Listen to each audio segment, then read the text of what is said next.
Let's get it. 580 Sports Talk is live and direct on a Monday. We are back for the weekend with 3 hours of sports talk for you on the Sports Voice of Kansas, 580 WIBW, FM 104.9, online at 580WIBW.com, and in living color on our YouTube channel, 580 Sports Talk, and on Facebook at WIBW News. Great to have you with us. Hope you all had an outstanding weekend.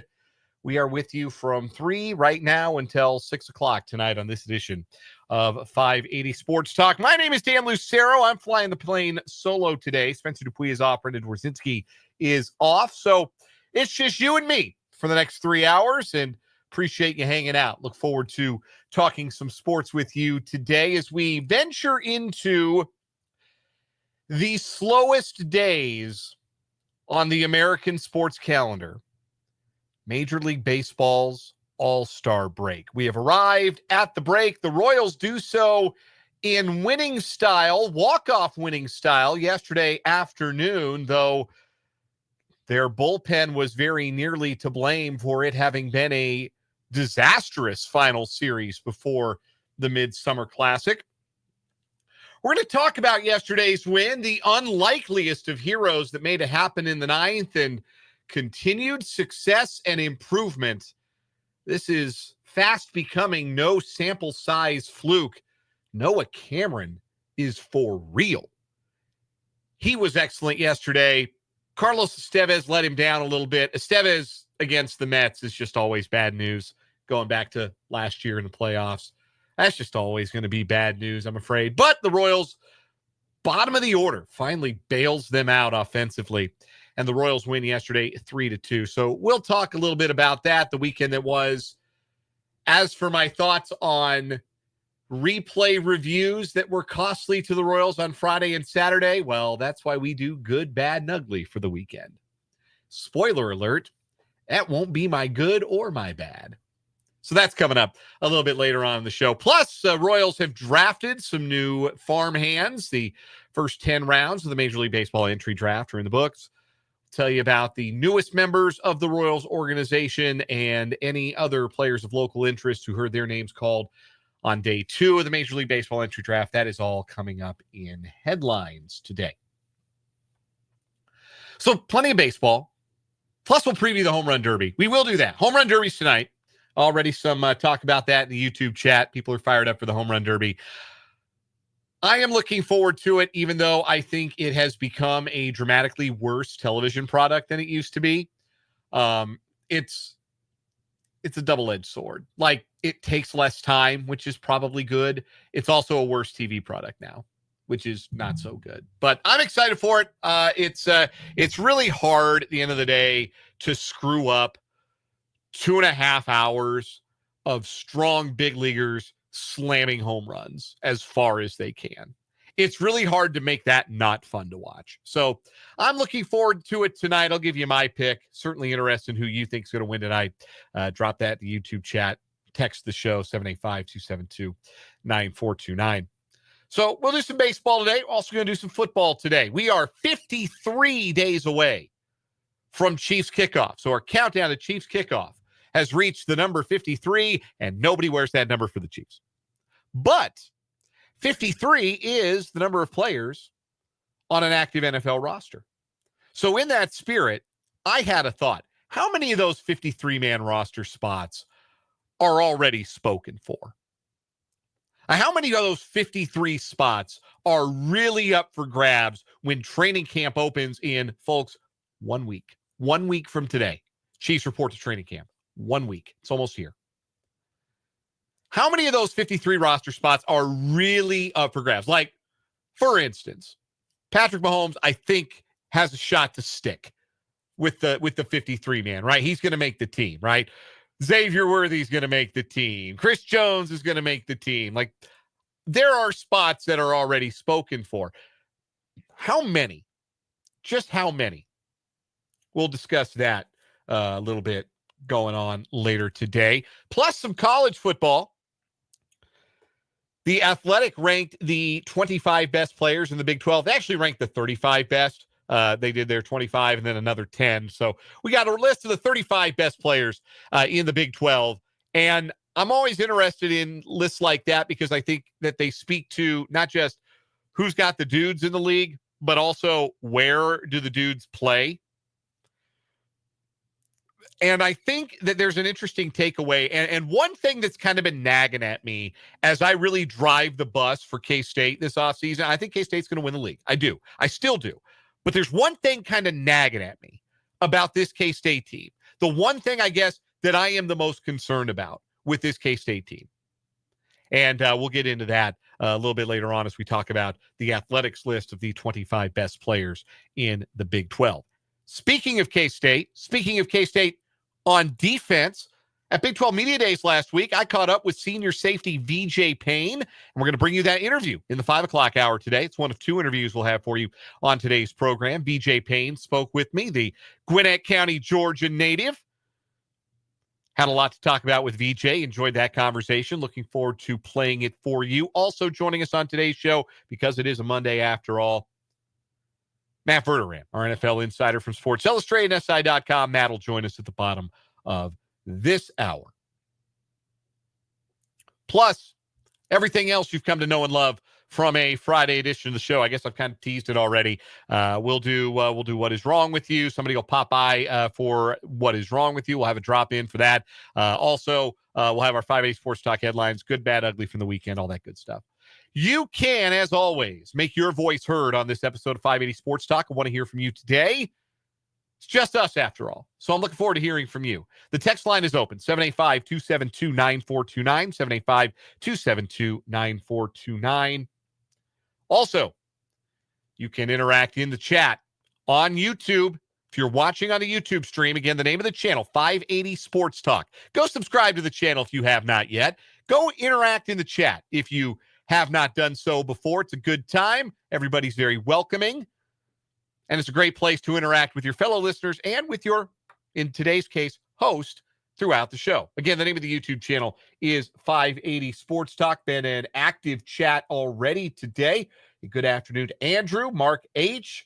Vance is in the chat. Ryan is checking in as well. C. McFly Cowboy in on the chat. Appreciate all of you joining the show as we get things rolling on this Monday. Looking forward to seeing some more familiar faces coming up in the chat. One other point of business to get to today. We have been doing some giveaways of late of some concert tickets last week. We gave away some Whiskey Myers tickets. I have some more concert tickets to give away this week. Old Dominion is coming to the Azura Amphitheater July 25th. And I've got a pair of tickets to give away to Old Dominion's How Good Is That World Tour. And I'm going to make one lucky listener very happy because I'm going to give those tickets away later on this show. So be listening for your cue to call, try to win those Old Dominion tickets. I've got multiple pairs. We're going to give one pair away today. But Old Dominion, July 25th, Azura Amphitheater. I've got a pair of tickets to give away, so be listening for your cue to call. We got a listener from the 620 says they appreciated the tickets to Whiskey Myers. They were a ticket winner, which is very cool. Glad you enjoyed the show. Hopefully, we're going to make somebody else's. I'm not sure how you're supposed to pluralize that. Is it like Attorney General where it's Attorneys General? I don't know. Anyhow, there are going to be some more winners with concert tickets, and it's going to be Old Dominion that we give away this week. So be listening for your cue to call. All right, let's get into some baseball, shall we? Royals 3, Mets 2 yesterday afternoon at the K as the Royals narrowly avert a disaster weekend. The bullpen melted down on Friday, turning a late 3-1 lead after a Bobby Witt Jr. home run into an 8-3 loss. A runners in scoring position disaster class cost the Royals dearly on Saturday. Again, bullpen melted down late in that one, but you cannot say that the Royals did not get the outcome that they fully earned with their miserable at-bats on Saturday with runners in scoring position. They were 1 for 9. It felt worse. They were bad. Friday, they struggled with runners in scoring position, but some of that was bad luck. Like Garcia hits that rocket back up the middle that Senga gloves in the first inning, and then the throw to third gets away, but India gets his hand stepped on, and he can't advance and score. That should have been 2 runs. At least should have been 1. Royals don't end up getting anything out of it and don't score in the inning. There was some bad luck involved on Friday. Saturday was just bad process. Just bad at bat after bad at bat with runners in scoring position. It looked like they might bring it home Sunday, but Carlos Estevez continues to be tormented by the Mets. If you remember last year's playoffs, Estevez, as a member of the Phillies, gave up the go-ahead grand slam in the decisive game of the division series to Francisco Lindor. And Estevez blew the save on Sunday, though I contend that was at least as much about Nick Loftin playing the leadoff line drive by Ronnie Mauricio into a double. Outfield's not as easy as they claim it to be. You can't just stick anybody out there and it be fine. Lofton's been okay in left field, but he misplayed what I think was probably a pretty routine play for most left fielders into a double that set the course of action in motion where 2 runs would score in the frame. The game would be tied at 2. But then, as of course we all expected, Tyler Tolbert and Nick Loftin in the middle of the 9th inning rally. And you had to love that for Tolbert, didn't you? Just his 13th big league at bat. He spent most of his time on the Royals roster this year being a slightly more trusted version of Terrence Gore, right? Where you put him in a pinch run, and he made headlines on Friday for being thrown out, stealing. I'm using the term thrown out extremely loosely. Again, more about that in a little bit. But all of 12 at-bats all season and all of 1 hit in those 12 at-bats before he comes up against Sean Manaea with 1 out, nobody on in the 9th. And Manaea had been dominant out of the bullpen. He was blowing guys away. But if you were watching the TV feed, and Rex Hudler was right on top of this. It was the 4th inning of relief for Manaea. It was his first major league outing of the year. And his first 3 innings, he was running the fastball up to 94 miles an hour. He was at 91 in that last inning. And Salvador Perez didn't catch up with it, but Tolbert was able to take one on the outer half and punch it to right. Then he stole second, held the bag all the way through, and Nick Loftin drove him in. And isn't that how baseball works, right? Nick Loftin on the pitch before swings and misses at a back foot slider and misses it so bad that the bat flies out of his hands. And I had the thought, I'm watching the game live, and I had the thought as Loftin is going to retrieve the bat. I had the thought, there's no way Manaea doesn't throw another one of those on the next pitch, right? Like, has to go back to the slider. You make a guy look that bad, why would you throw anything else? Why would you straighten him out? Throw the same pitch. Manaea didn't execute it as well. Loftin lofted it into left field, and Tolbert came in to score the winning run. And so it is that the Royals finish with a winning homestand, a 4-2 homestand. That's why sweeping the Pirates was so important, because it gave you a little bit of a leeway with losing this series to the Mets. You could still lose a series, but have a winning homestand. And again, you have to be looking big picture. Winning homestands get you where you want to go. The Royals are 47-50 on the year after that homestand. 2 games closer to 500 than they were when the homestand began, and 1 game closer to a wild card spot than they were when the homestand began. They're 4.5 out behind Seattle at the break, tied with Cleveland on percentage points, behind Minnesota and the Angels by half a game, behind the Rangers by 1 game, and behind suddenly sliding Tampa Bay by 3 games, while New York, Boston, and Seattle hold the wild card spots. So the Royals helped themselves this past week at Kauffman Stadium. The question is going to be, how long until good stops being good enough? The wild card chase is so tightly packed at this stage that there still are a lot of teams the Royals find themselves needing to make their way in front of. And look, there's going to be a separation of wheat from chaff as we get to the trade deadline. The Angels are going to be sellers, okay? Cleveland probably going to be sellers. A lot of buzz around Minnesota being sellers. They're pretty cheap. I don't know if you know this about the Minnesota Twins. They're a pretty cheap organization. I would not be surprised unless they come out of the gate after the break absolutely molten lava hot. I think they're going to be sellers. Tampa Bay, what is happening to Tampa Bay is the thing that I predicted was going to happen to Tampa Bay. They're going to play a ton of road games in the second half of the season. I think that's going to have a negative effect. They're starting to come back to the pack after they got hot for a while. And I think Boston's going to come back to the pack too, because they just got to beat on Tampa Bay. And before that, they got to beat on the Rockies. So that's why they got hot. They played the worst team in history, and they played a team that's in a real funk. So I don't think it's out of the question for the Royals to still scale this ladder that sits in front of them right now in the wild card race, especially because I don't think they're going to be sellers. And now, especially with today's news that Michael Lorenzen is headed to the injured list with that oblique injury, I thought the Royals could maybe survive the Reagan's injury, get him back, and still be able to contend and trade Seth Lugo. I don't think they can survive both Lorenzen and Reagan's on the shelf, especially if it's a month-long injury for Lorenzen, and oblique injuries tend to be for pitchers. I don't think they can survive having both of those guys out into mid-August and also trade Seth Lugo. I have backed down on my claim that they should trade him no matter what. Now, if they're really in it, they can't. Like, if they really want to go for it, they can't trade Lugo. And that might hurt them down the road, but it's going to be the thing that helps them right now. And I think if you're a fan, I think if you're in that clubhouse, you want to go for it. You feel like you're one hot week away from being right where you need to be. So now I don't think Lugo probably ought to go anywhere.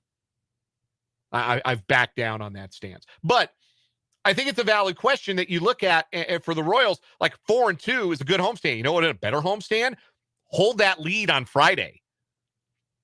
You know what made it even better? Steven Cruz, throw a strike on Saturday. Get one or both of those games. If we were talking about 5-1, even just a 5-1 homestand, then you're ahead of both Minnesota and Los Angeles, and you're dead even with Texas on percentage points. Actually, you're record-wise, you're dead even with Texas at that point. So there comes a point, and we're not there yet. Good is good enough. 4-2, good homestand, good enough. There will come a point, and the longer that this many teams stay in the mix, the sooner that period of time is going to come where good isn't going to be good enough. They're going to have to go rip off a 5-1 homestand. They're going to have to pull off, a 6-0 week, something along those lines. They're going to have to go have a winning road trip instead of a 500 road trip at 3-3. Good will stop being good enough at a certain point. But we're not there yet.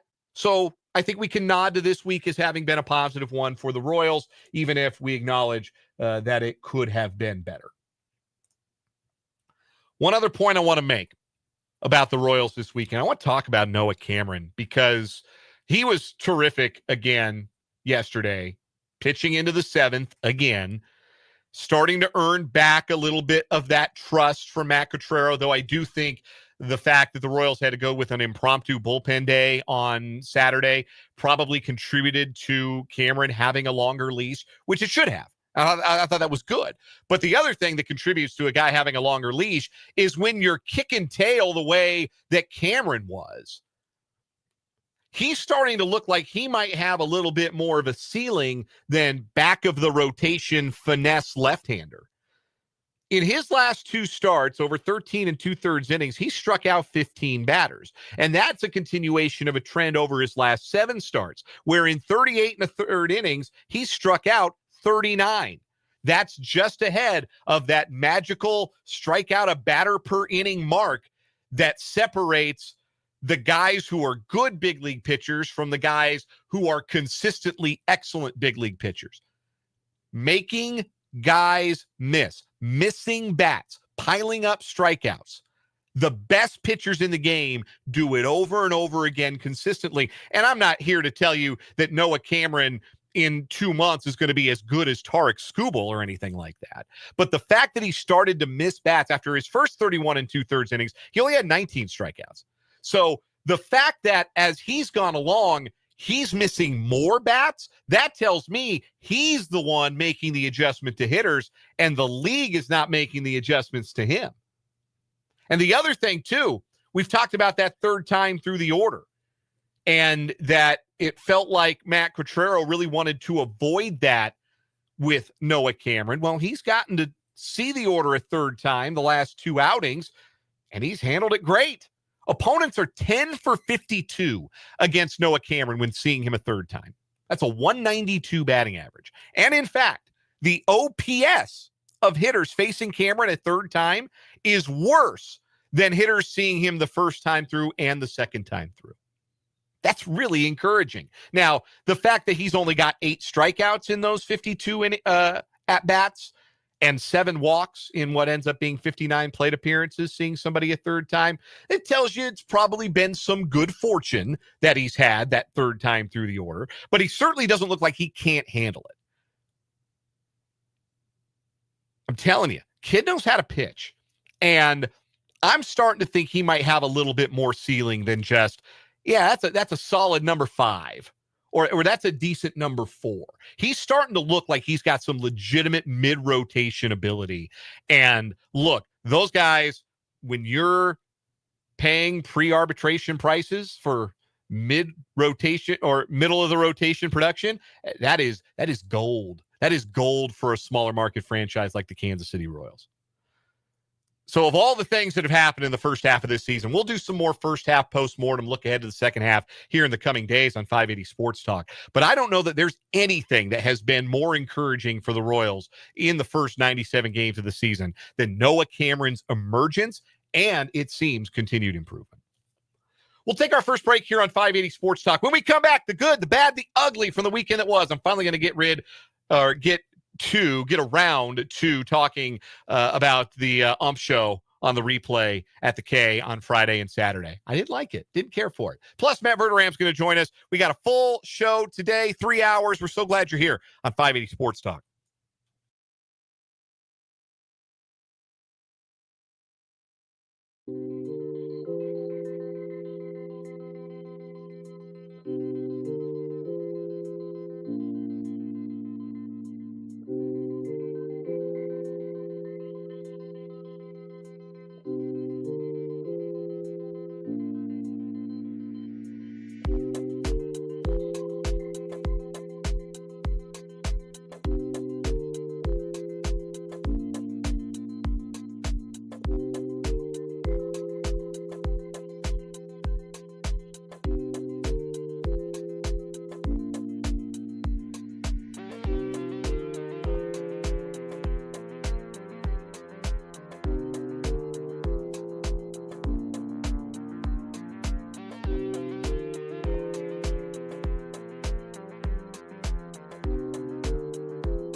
The good, the bad, the ugly from the weekend that was here on 580 Sports Talk. Before we get around to Matt Verderame, our NFL insider, got some breaking NFL news. Big contract for the Jets' Garrett Wilson to get to with Matt, as well as some other NFL topics.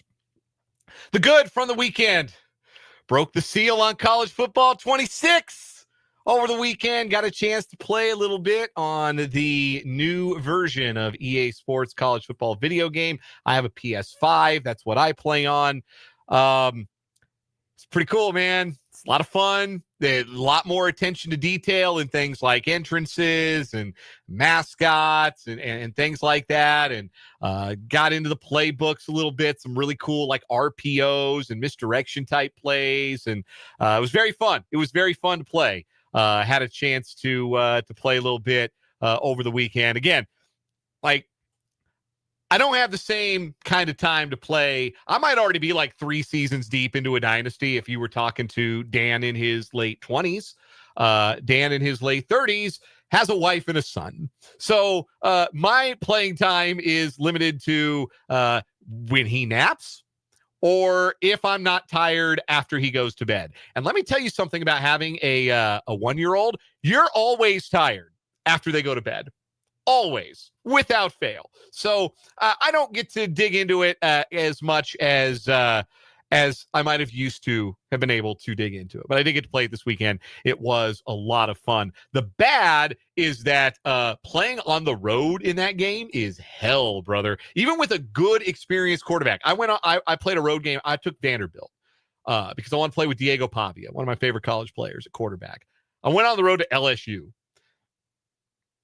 Disaster. They make it hard. The game makes it extremely hard to read your pre-snap stuff and communicate with your linemen, slide protection. Harold Perkins Jr. Introduced himself to Mr. Pavia very rudely, repeatedly.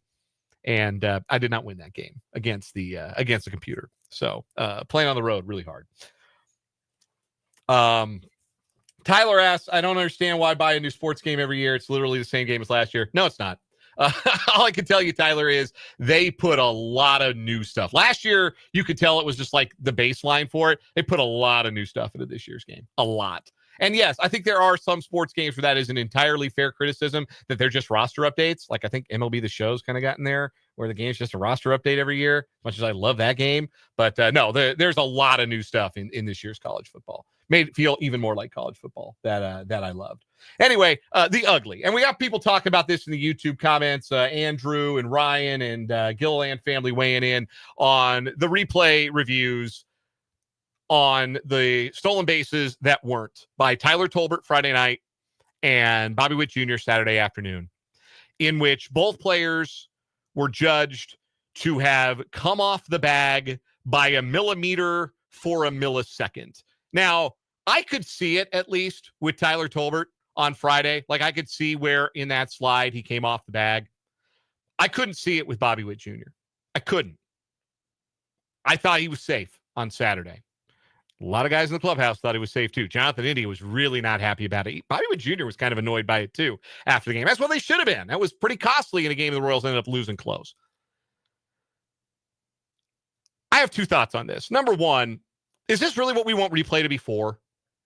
Because if you're really asking a player to slide and then come to a complete stop on the base and not like maybe have their momentum or their speed take them over the bag on a little bit, just up in the air ever so slightly for even a millisecond, do you really want that in the game? Do you want games to be delayed 5 minutes while 2 guys in New York look at a big screen and try to comb through it and say, yeah, it looked like there for about half a millisecond he was maybe this far, yay far off the bag? Is that what you want? Does that make the game better? Does that improve the game? I don't think it improves the game. Fair or foul replay? Sure. Did the throw beat the runner? Did the tag beat the runner to the bag? Absolutely. Did the runner beat the throw at first base? Sure. Those replays make the game better. I don't see how this makes the game better. I really don't. And the other thing, too, and this is what Bobby Witt Jr. was especially peeved about on Saturday, and this is true in football, too. The idea is if you're going to overturn, you've got to have clear and convincing evidence. Where was that? Where was the clear and convincing evidence, particularly on Saturday, that Bobby Witt Jr. was ever off the bag, even for a millisecond by a millimeter? I think that the league would do well to stop reviews on those plays. I don't think that was ever intended to be the spirit of replay, where a guy's flying in and like if you want the player to stop dead on the bag, it's just not going to happen. If you're coming in with any real speed, if you're sliding hard, if you're going all out trying to beat the throw, there's a reason we don't ask runners to stop at first base, right? They run through the bag. Well, you can't slide through the bag, but if you bounce off the bag and your belt buckle comes off the bag by a millimeter for a blink of an eye that's not discernible unless you watch it on 1/8 speed on a 78-inch TV, then maybe, just maybe, we're taking this a little too far. I think I'm of two schools of thought. If you're going to have replay, have all the replay. Bring the automatic ball strike system in, but I think we've gone way too far on replay. And I think that kind of replay review is just antithetical to what the game ought to be about. Matt Verderame joins me next. We're going to talk football with Matt on 580 Sports Talk.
We are joined on the Fleming Place Wine and Spirits hotline by Matt Verderame, our NFL insider from Sports Illustrated, SI.com. Also, that football show on the KC Sports Network and his own subscriber-only Patreon, the Matt Verderame Show. Matt joins us every Monday to talk football. We got some breaking NFL news just a little bit ago, Matt, that Garrett Wilson and the Jets are in agreement on a 4-year, $130 million contract extension, $90 million guaranteed. What do you make of that kind of money for Garrett Wilson? You know, I think it's about on the line. Look, I mean, he's been a terrific player for the 3 years he's been in green and white for the Jets, and you know they have not had good quarterback play. You know, it's been a lot of Zach Wilson. It's been a lot of Aaron Rodgers in the twilight of his career, and yet he's been one of the most productive receivers in the NFL. Look, if the Jets had waited on this and he had another year or 2 years of really good production, that contract, by the time we get to that far down the road, is probably looking at between 36, 37, 38 million a year. So the Jets were smart, in my opinion, getting ahead of that and paying him now. And even though it's a ton of money, really saving some money on the back end because he's still got 2 years left in the rookie deal before that extension even kicks in. So, look, if you're Garrett Wilson, it's great. It's generational wealth. And if you're the Jets, you got a star player locked up for the long term that, frankly, I think is going to be worth even more money as time goes on. Speaking of contract extensions, we are now less than 24 hours away from the deadline that the Chiefs have to get a long-term deal done with Trey Smith. Otherwise, he'll play on the franchise tag in 2025. What are you hearing about this situation? It's been a lot of no news, and sometimes no news can be good news, but is the anticipation still that something gets done, or do you think Trey Smith will be happy to make $23 million on the tag this next season and then revisit the conversation next offseason? Well, look, I mean, anything's possible, obviously, and $23.4 million is not exactly a bad payday for a year. I think anybody would take that. At the same point, I could tell you from talking to sources around the situation back in, around the combine when Tooney got traded, that the thought was, hey, look, this is going to be a contract that is going to get done. It is going to get done in early summer. Well, we are now sitting here on July 14th. We are, a little less than 24 hours from the deadline. Nothing has happened yet. I am, frankly, a little bit surprised that we're still sitting here and nothing's been done, although not shocked because a lot of times deadlines spur action. And so, look, this could be something that comes together in an hour tomorrow because they're pretty close and they're trying to figure out structure and stuff like that. I've been putting out texts all week long and there has been nothing. And I don't think I'm alone in that because I have not seen one person tweet out anything, write anything, report anything about Trey Smith and the Chiefs that, hey, it's either going well or it's not. I tend to believe that if things are quiet, that usually means that both sides feel like they don't want to screw up any kind of conversations they're having. Typically, if things are not quiet, it's usually not great. Think about the Chris Jones negotiation a few years ago. Right. But it's look, you never know with these things, right? There's a lot of moving parts, and they got 24 hours to figure it out. Did the tenor change at any point in terms of the feeling, the belief from the Chiefs side that they were going to get something done? Because I remember that being the general tenor of the conversation we were having back early in the offseason before the draft was, oh, yeah, that's nothing to worry about. That will get done. Has anything happened or any conversation changed that would have made this a more difficult or contentious negotiation that you're aware of? No, not that I'm aware of. And, listen, I laid this out actually on my podcast this morning. Like, look, in past years, the Chiefs have had some negotiations that have gone haywire for reasons that were somewhat out of their control. Like the Tyreek Hill thing a couple of years, I guess 3 years ago. They were going to sign Tyreek Hill. And then the Devonta Adams trade happened, Christian Kirk's contract happened, and everything exploded. Everything blew up, and they just said, okay, we can't, we're not going to do that. With Chris Jones, a lot of defensive tackles signed. If you remember, that was a time period where Dexter Lawrence got money and Jeffrey Simmons got money and on and on and on. Like the market went crazy. And he was also harder, as was Hill, because those were third contracts. This is a second contract. Trey Smith is in his mid-20s. He's coming off of his first Pro Bowl season. He is seen in the league as a future All-Pro. This is not like, but no guard has signed this offseason that would reset the market or change things.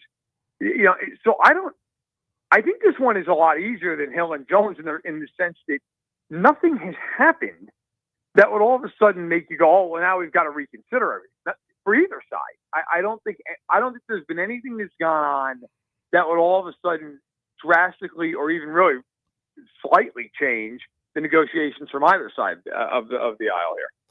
Matt Verderame is our guest here on 580 Sports Talk. He joins us on the Fleming Place Wine and Spirits hotline. Matt writes for Sports Illustrated, SI.com. Also appears on That Football Show, the KC Sports Network, and has his own subscriber-only Patreon, the Matt Verderame Show. Joins us every Monday here as our NFL insider. Speaking of contract negotiations, the Chargers have reported to camp, but their second-round pick, Trey Harris, has not. And there is a chance that he is the first in a developing trend. There are only 2 second-round picks across the NFL that have signed their rookie deals. And both of them, I believe, got guaranteed money. Jaden Higgins from the Texans and Carson Schweichinger, the linebacker, from the Browns. Right.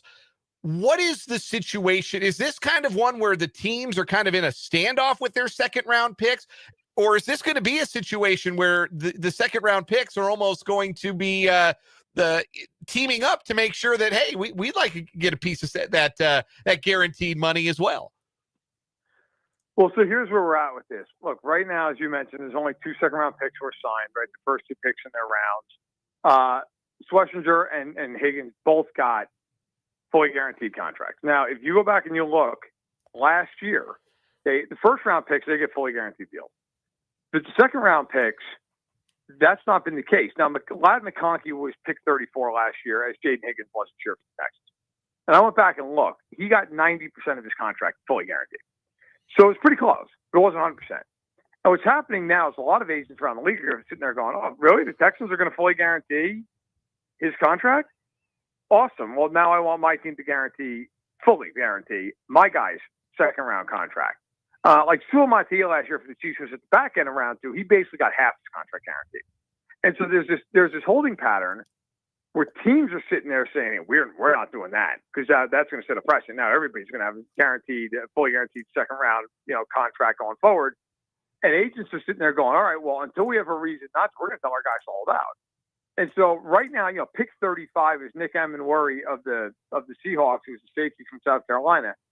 Everybody's watching that because if John Schneider in Seattle, the GM there, if he pays him a fully guaranteed contract, that's going to set the precedent for pick 36, pick 37, so on and so forth.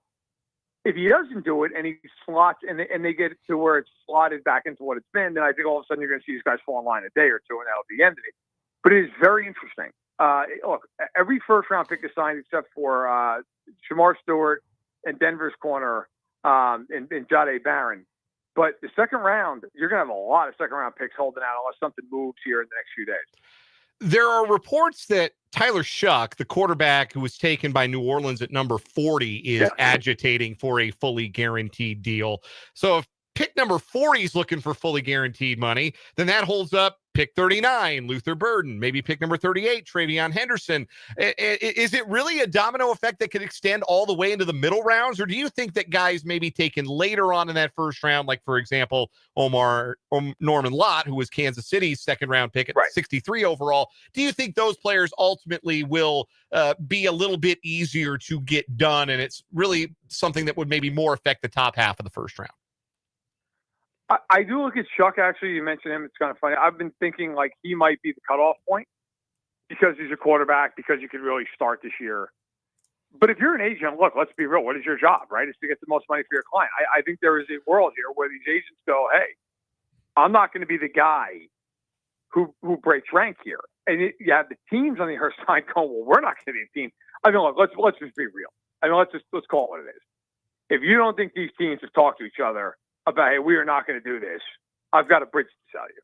Like, there is absolutely, you want to call it collusion, call it whatever you want. I mean, there is absolutely, I would almost guarantee you, conversations between teams and GMs on, hey, we're not going to guarantee these second round picks, with fully guaranteed salaries.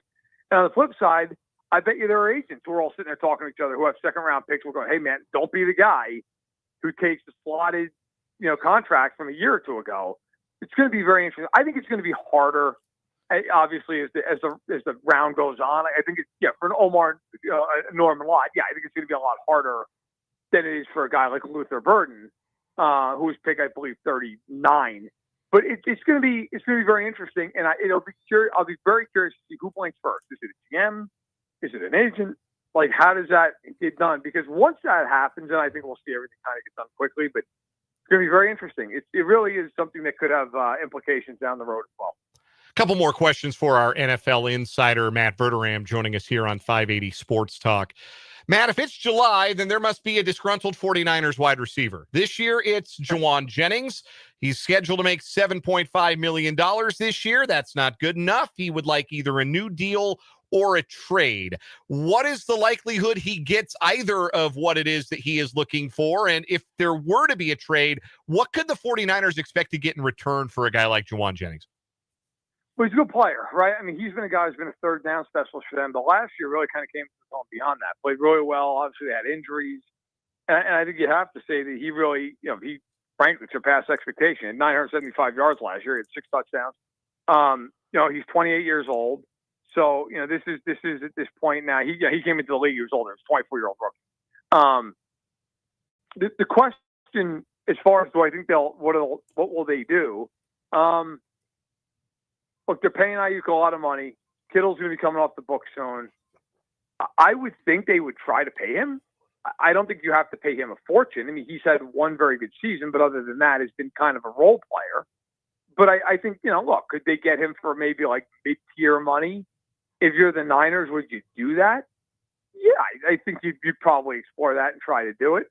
They are a little bit in a tough bind cap-wise because they're one of the oldest teams in the league. They got a lot of big contracts. Some of those contracts will be off the books soon. If they were to trade him, then I think it depends on the deal that he's seeking because obviously the team's not only got to give up a pick, they got to sign the guy. I would think it would be something like a third-round pick. I think would probably be about what he would get. Maybe it's even like a fourth conditional to a third. The problem is just, again, you've got to then pay him.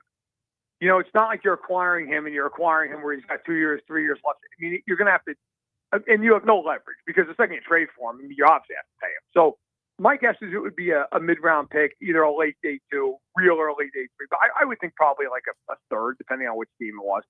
Last one, Matt. We got about a minute here. Over at SBNation.com, the list of the best NFL quarterbacks of the Super Bowl era just concluded. Jarrett Bailey covers the NFL over at SB Nation, put the list together with the help of 13 voters. You were one of the voters.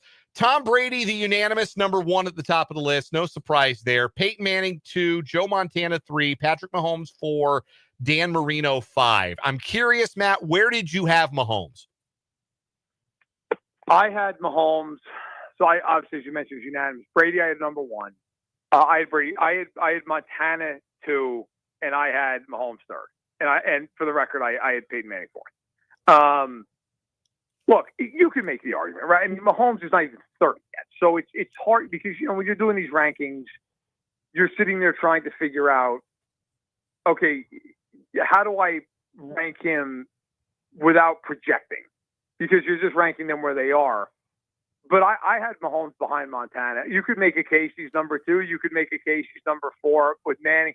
The reason I put him ahead of Manning won more MVPs, obviously statistically superior because he played so much longer at this point. Manning was not good in the playoffs. I mean, even in the years he won the Super Bowl, quite honestly, he was awful in Denver, and they won in spite of him. And in Indianapolis that year, they won, oddly enough. Their defense was terrible a lot of years he was there. They won because their defense. He was not great in the playoffs outside of the second half against New England, which, to his credit, he'll be remembered for. I just felt like Mahomes and Montana and Brady not only were great in the regular season, but elevated their games in the playoffs. And so that's why I had Mahomes 3rd. I had him closer to 2 than to 4. Matt Verderame covers the National Football League for Sports Illustrated and SI.com. You can catch him on that football show on the KC Sports Network. Subscribe to his Patreon, The Matt Verderame Show, and check him out Mondays here on 580 Sports Talk. Matt, always a pleasure. We'll do it again next week. You got it. Anytime. That is Matt Verderame. We'll take a break, come back, wrap up this hour, 580 Sports Talk.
Our thanks again to Matt Verderame, our NFL insider, for joining the program. Always appreciate when Matt stops by. Great insight from him as always.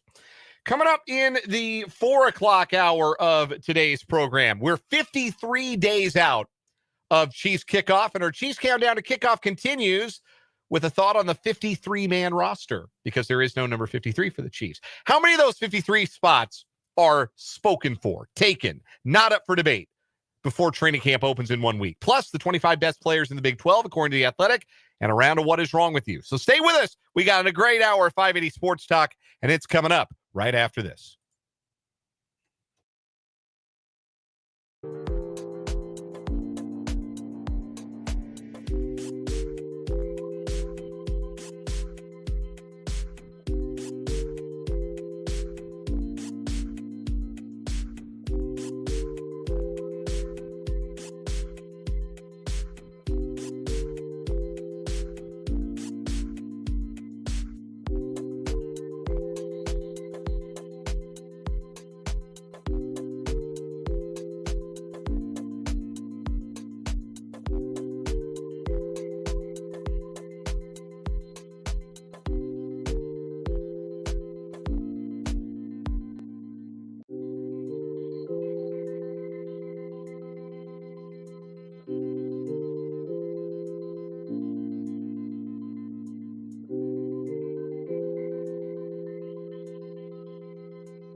Well, let's get it. Hour number 2 of 580 Sports Talk on this Monday afternoon. So good to be with you on the Sports Voice of Kansas, 580 WIBW, FM 104.9, online at 580WIBW.com, and live on video. Our YouTube channel is 580 Sports Talk. Our Facebook page is WIBW News. However you are consuming the program today, whether you're watching or listening live or watching a video archive or listening via podcast, however you're tuning in, we appreciate you being along here on 580 Sports Talk. I am Dan Lucero, solo today. Spencer and Brendan both off. Looking forward to hearing from you in this hour of the program. The text line is open, 785-272-9429. Can also interact in the live chat on our YouTube stream. Again, the name of the YouTube channel is 580 Sports Talk. And if you've never watched the show on YouTube before, go subscribe to the channel on YouTube. And as you're watching along and listening along, there's a chat feature in the web browser or on your mobile device. You can use the chat while you're on your phone, and you can interact with yours truly, your fellow listeners. It's a great way to be a part of the show, and appreciate everybody who jumps into the chat. It's a neat little community we formed over there over the time we've been doing this. So go on and check that out if you have not already, and appreciate everybody who is checking it out and is in there today over on our YouTube channel, 580 Sports Talk. Still to come this hour on the show, and really for the next 2 hours, still got lots of great content to bring you. Coming up at the 5 o'clock hour, my conversation from Big 12 Football Media Days with Kansas State safety VJ Payne. He looks like he's going to bring the pain this year, physically. We talked to Tim Fitzgerald, our from GoPowerCat.com, our K-State guy, while we were down there. And one of the things that Fitz brought up in the course of our conversation is that VJ Payne right now physically looks like an NFL safety. He's big. And he's really made over his body in an impressive way this offseason. A lot of players on the K-State defense have. So enjoy the conversation with VJ, and just haven't had a chance to bring it to you because we had so much from Big 12 Media Days. We still got some leftover stuff. We got interviews from Big 12 Media Days coming up tomorrow and Wednesday, too. And thank goodness, because there ain't no baseball to talk about. I'll be honest with you. This is a good time to have surplus content we could throw an interview on instead of scraping the bowl, as they say, for sports content on what are the slowest, sleepiest sports days of the calendar year, the Major League Baseball All-Star break. Speaking of baseball, we'll have some thoughts. So there's a lot of baseball news today. We know the starting lineups for tomorrow night's Midsummer Classic. Somebody made the All-Star game after only playing 5 Major League games this season, and people were mad about it. I'm not one of them. I think it's awesome. We'll talk about that. Major League Baseball entry draft is halfway through. Last night, first 3 rounds, Royals had 5 picks. A lot of people think Royals did well the first night of the Major League Baseball entry draft. We'll talk about that, tell you who went today, rounds 4 through 10. 4 collegiate players with Kansas ties off the board in today's second day of the Major League Baseball entry draft. So, and we'll preview tonight's Home Run Derby. Who you got? Who you got in the Home Run Derby tonight? I want to know. Tell me in the YouTube comments. Text the show, 785-272-9429. I didn't know until today. I must have missed the news that Ronald Acuna Jr. was going to skip it. He had initially wanted to do it. He's going to play in the All-Star game, but he's going to skip the Home Run Derby. His teammate Matt Olson is replacing him. I guess that's nice for him. I think Olson's done a Home Run Derby before, too. I'm disappointed not to get to see Ronald Acuna Jr. in this thing because I think he is the coolest baseball player. That is a very subjective thing, and your mileage may vary. But I do not think there is a cooler baseball player than Ronald Acuna Jr. I think he's awesome. But the rest of the field, there's some other cool players. James Wood's a real cool player. O'Neal Cruz, extremely cool. I don't know how good he is, but he's very cool. I would have told you before last year's American League Division Series, Jazz Chisholm Jr. was cool. I no longer think that he is all that cool, and I think Royals fans will join me in that assessment. Former Royal Brent Rooker is in the Derby this year. Junior Caminero, young stud for the Rays. Byron Buxton and Cal Raleigh round out the field. So I'll give you a preview, give you my pick a little bit later on in the program. We got What Is Wrong With You coming up. We got tickets to Old Dominion that we're going to give away. Not the Monarchs, not the alma mater of Taylor Heineke, and not them. No, the band, Old Dominion. They are coming to the Azure Amphitheater on July 25th for the How Good Is That World Tour. And I've got a pair of tickets to give away to that concert. So be listening again for your cue to call, and we'll send somebody to go see Old Dominion at the Azure Amphitheater in Bonner Springs. But first, we continue 53 days now until Chiefs Chargers from Brazil. And we pick up our countdown to Chiefs kickoff with number 53, which means all due apologies to Leo Chanel, who we skip because he is number 54. And so that was yesterday. We didn't do a show yesterday. So apologies to Leo Chanel. That he will not have a day devoted to him. Also, apologies to the rookie, Omar Norman Lott. He's going to wear number 55. I believe that's correct for the Chiefs. And we missed 55 because that was Saturday. And I didn't feel like coming in on Saturday. So, yes, it will be Omar Norman Lott wearing number 55 this year. There are numbers 52, 51, 50, and 49. So we'll have players to talk about, including one really good one tomorrow. But there's no number 53. There's no number 53 on the Chiefs roster right now. So that got me to thinking, well, how can we do a countdown to kickoff? Again, the whole conceit of this has been we talk about a player.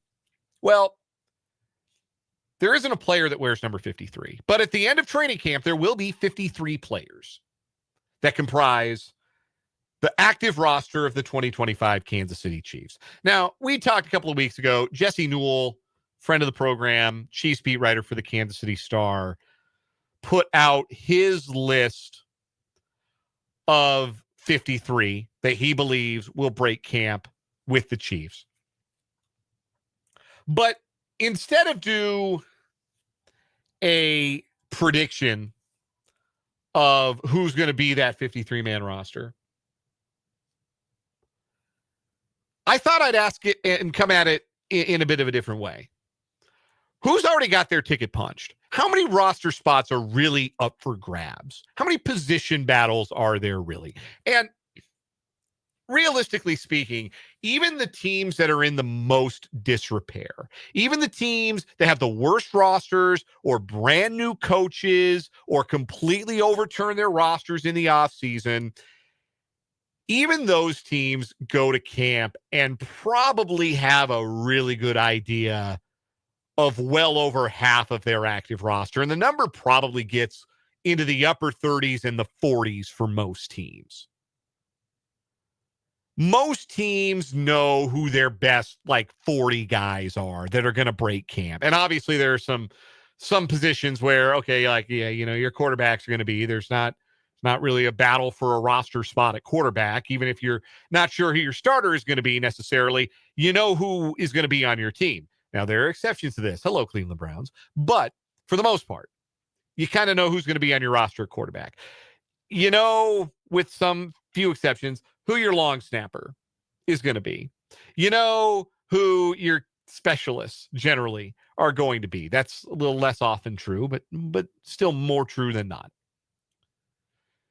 The spots that are up for grabs are generally who's going to be the last wide receiver? Who's going to be the last running back? Who's going to be the 8th or 9th offensive lineman? That kind of stuff. So I went through the Chiefs roster and I tried to decide who's definitely making the team. How many guys are for sure? They come to camp and they don't have to worry about it. Their performance will not determine like drill by drill on the practice field will not determine whether or not they make the team. Who's a lock? And I counted 44 locks for 53 roster spots.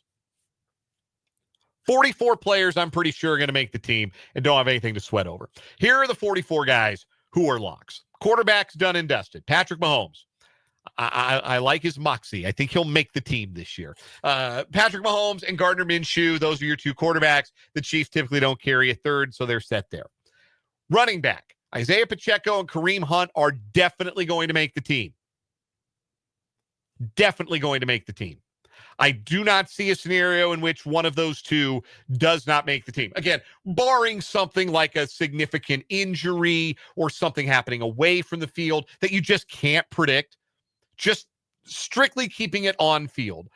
Isaiah Pacheco and Kareem Hunt are going to make the team. There are 5 wide receiver spots spoken for. Rashee Rice, Xavier Worthy, Hollywood Brown, Eddie Royals. Not Eddie Royals. Damn it, I did it again. Jalen Royals. I apologize in advance for how many times I'm going to call Jalen Royals Eddie Royal this season. Oh, man, that's me showing my age.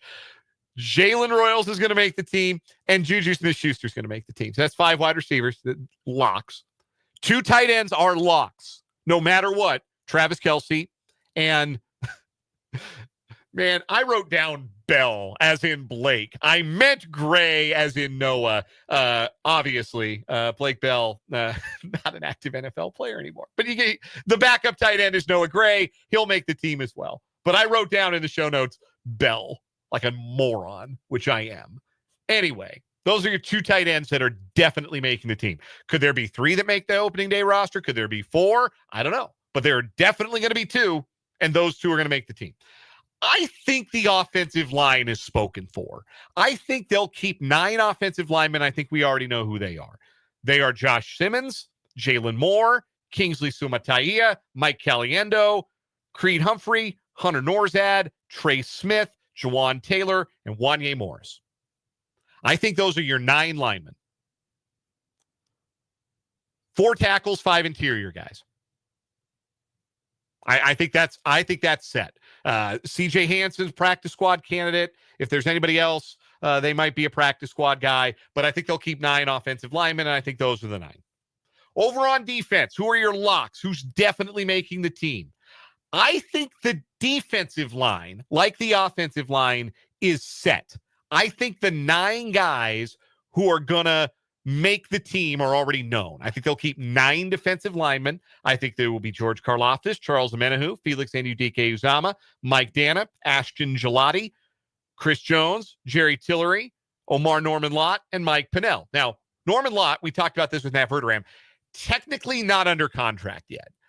I don't think that is going to remain the case for a whole lot longer.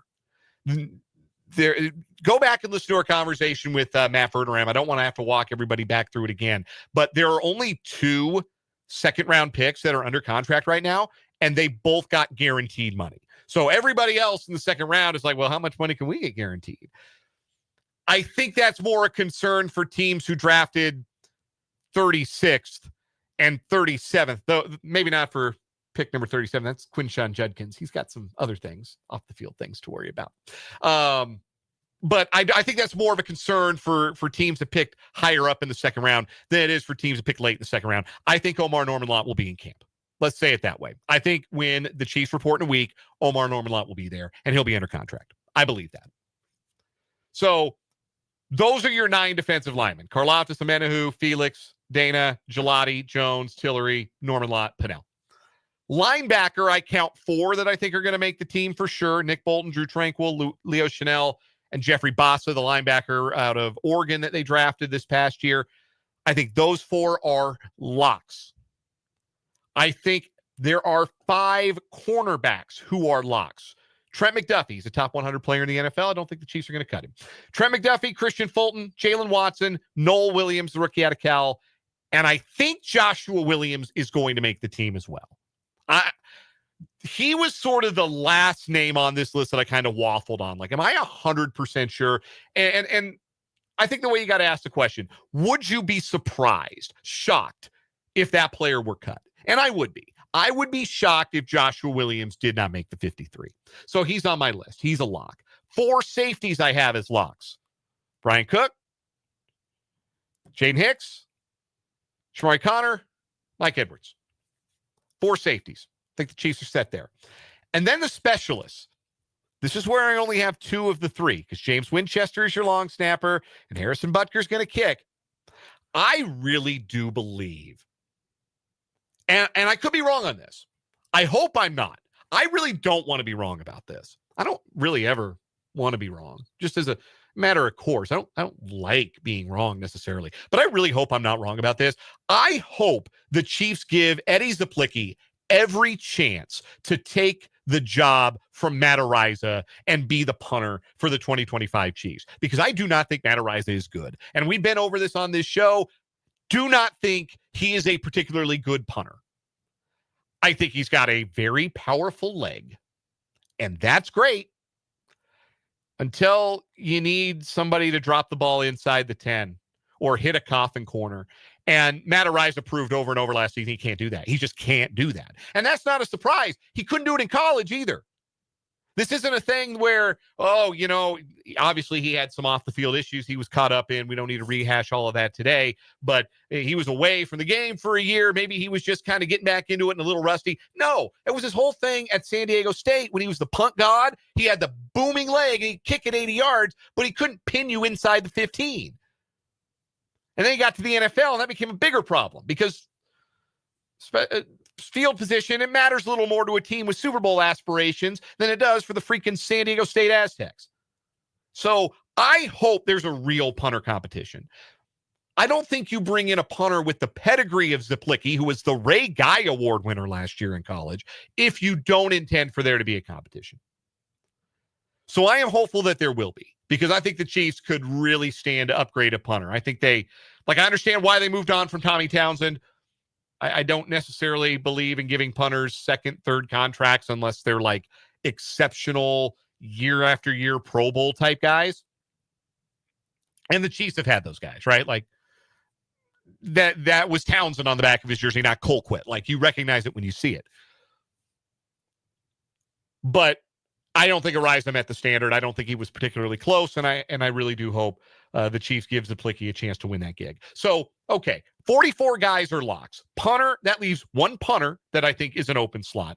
For the 8 other roster spots, I count 2 running backs, 2 tight ends, a wide receiver to get you to 6 wide receivers, and 3 players in the back 7.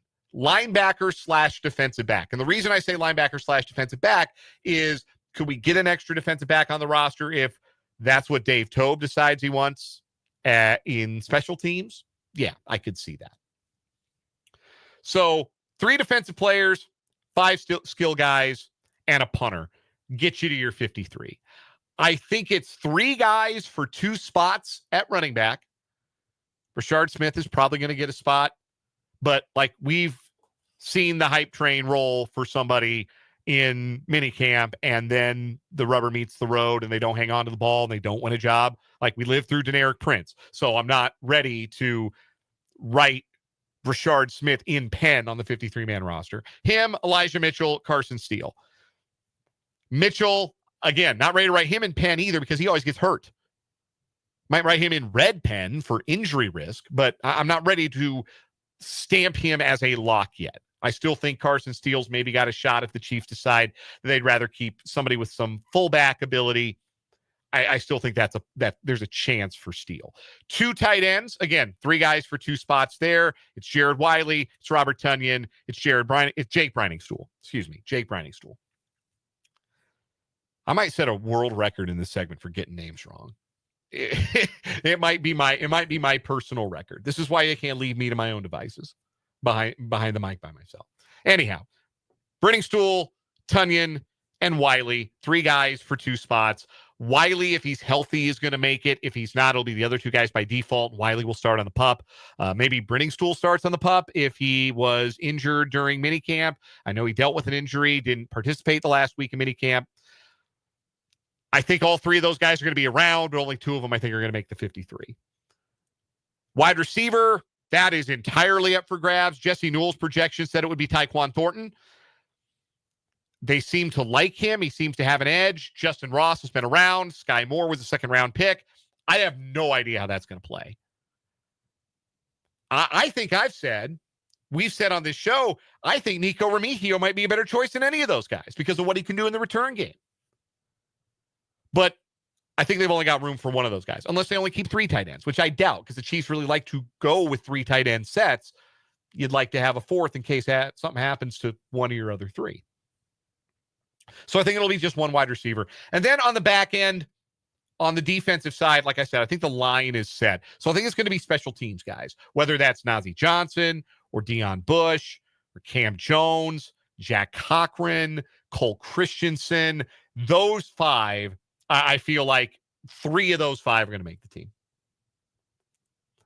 And that's it. Like, that's the intrigue as far as who's going to make the team for me. I think it's 9 spots. And that's me, like, grading harshly. Like, Rashard Smith has a really, really good chance to make this team. If everything they say about what he's doing at minicamp and what he did at OTAs, if that's all true, then he's definitely making the team. But also, I remember Deneric Prince. I remember when Deneric Prince was definitely making the Chiefs, and then he didn't. So we'll let it play out. That was me being strict. But I think there are 44 spots of the 53 that are spoken for 1 week before the Chiefs report to camp. We're going to take a timeout here on 580 Sports Talk. When we come back, it's our first round of What is Wrong with You for the new week here on 580 WIBW.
It is time for What is Wrong with You on 580 Sports Talk.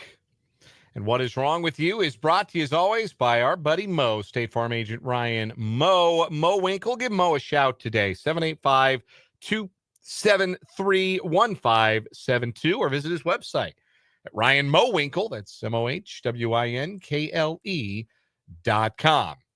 Joining me in studio today for a round of What Is Wrong With You, it's our buddy Brendan Dworzinski. Hi, Brendan. What's up, guys? How you doing? Brendan is not on camera. If you're watching on our YouTube stream on our 5A Sports Talk channel, some technical difficulties preventing him from showing his lovely face to all of you. But he's here. He's in studio, ready to do some What Luckily Is Wrong for With you, You. my ugly face will be on camera in just a second. Well, I'm being nice. There we go. All right. You muted? You're good to go there? Yeah, there you are. we're There good. he is. All right. All right. Let's do What Is Wrong With You, huh? All right, why don't you go first? Because we also had a difficulty in finding a fresh story. So That's- I will leave you the floor. Did be like that. I will start today with a story called The Big Law Biter. This comes to us from the website abovethelaw.com, which covers the legal field professionally. And this story from Catherine Rubino last week. Vampire or Big Law Summer Associate? You be the judge. This is a story you're really going to chew on for a while. A Sidley summer associate in the New York office was let go after a series of incidents with other employees. What happened, you ask? She bit other people at work. Uh-oh. A summer associate bit people at the firm with her teeth. What else do you bite someone with? According to insiders at the firm, pretty much from the start of the summer, the Big Law Biter started chomping away at other employees at Sidley Austin, which is a pretty big law firm.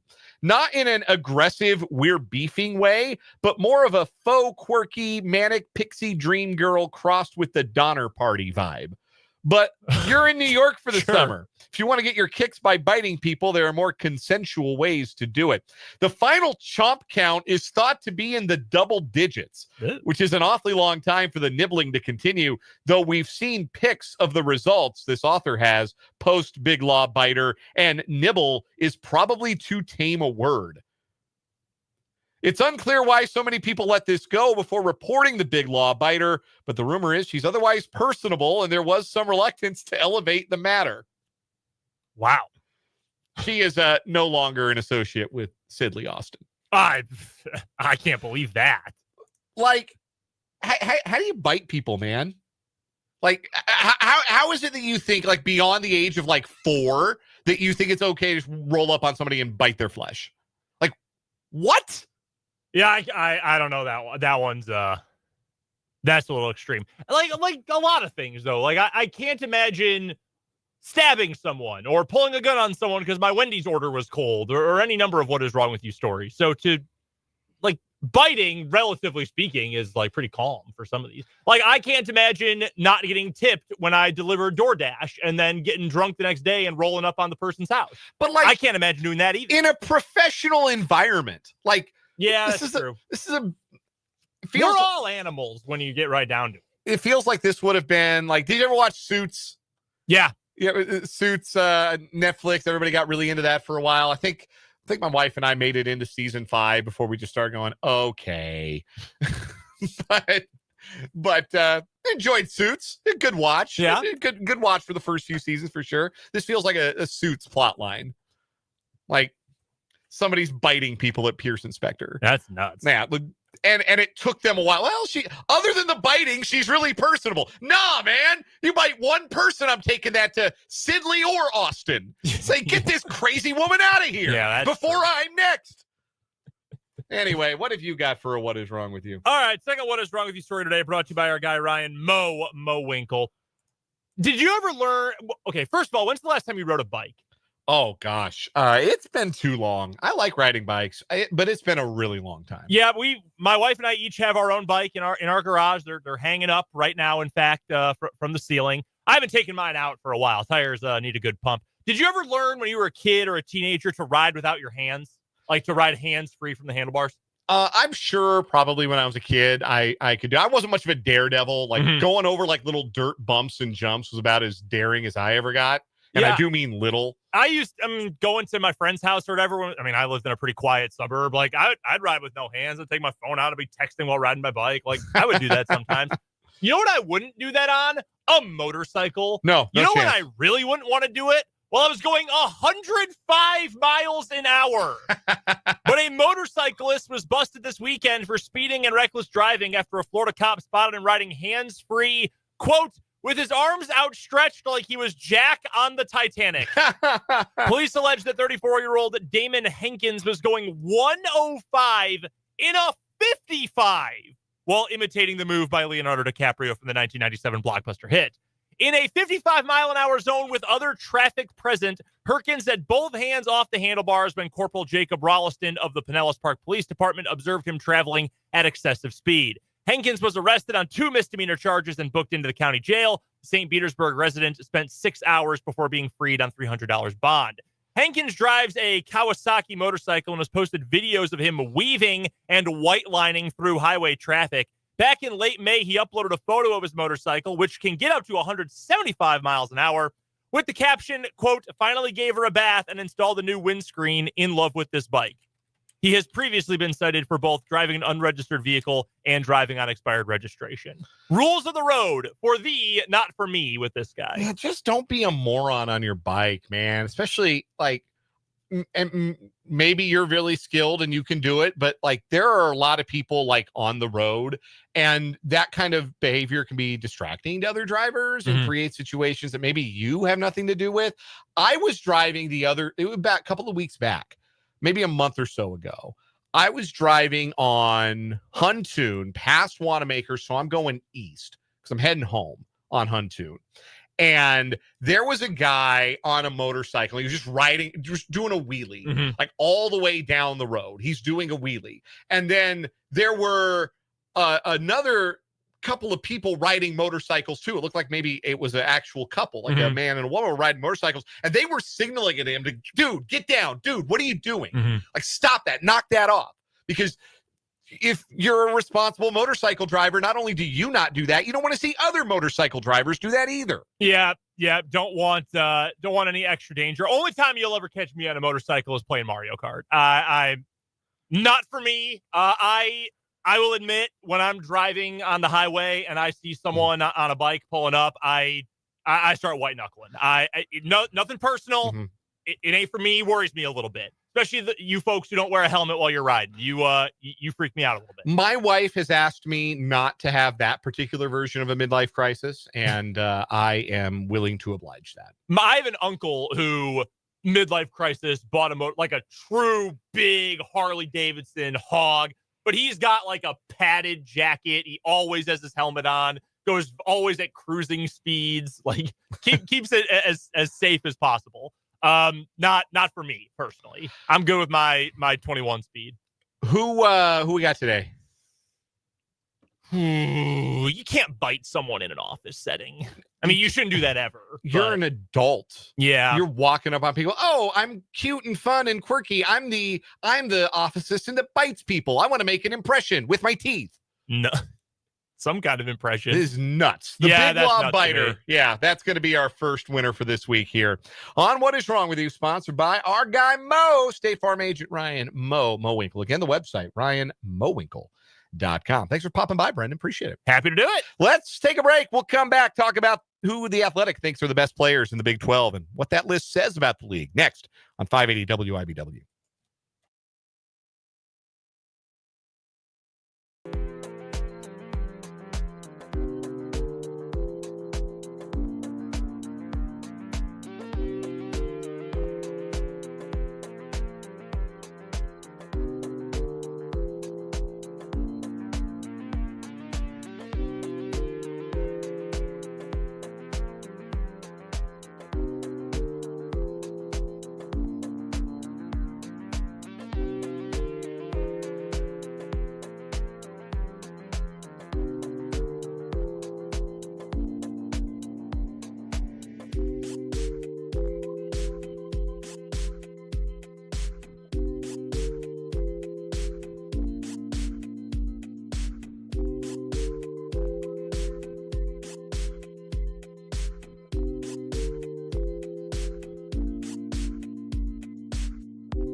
441 on 580 Sports Talk.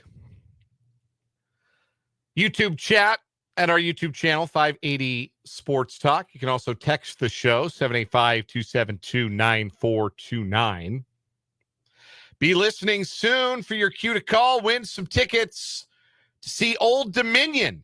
Got a pair of tickets to see Old Dominion, the band, not the member of the Colonial. Are they still in the Colonial? I don't know if they're still in the Conference USA now. What conference is Old Dominion in?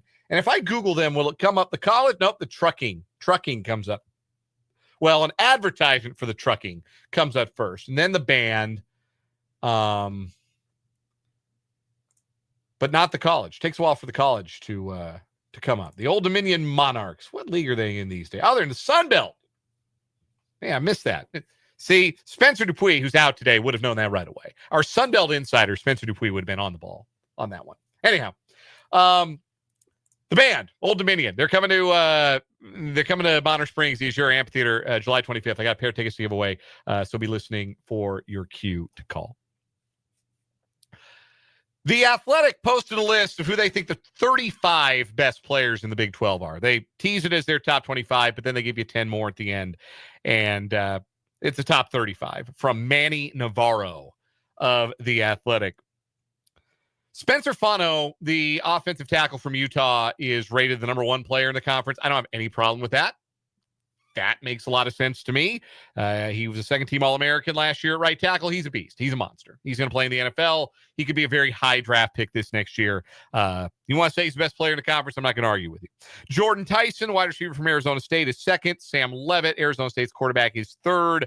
Dante Corleone, the defensive tackle from Cincinnati, is fourth. Then linebacker Jacob Rodriguez of Texas Tech rounds out the top five.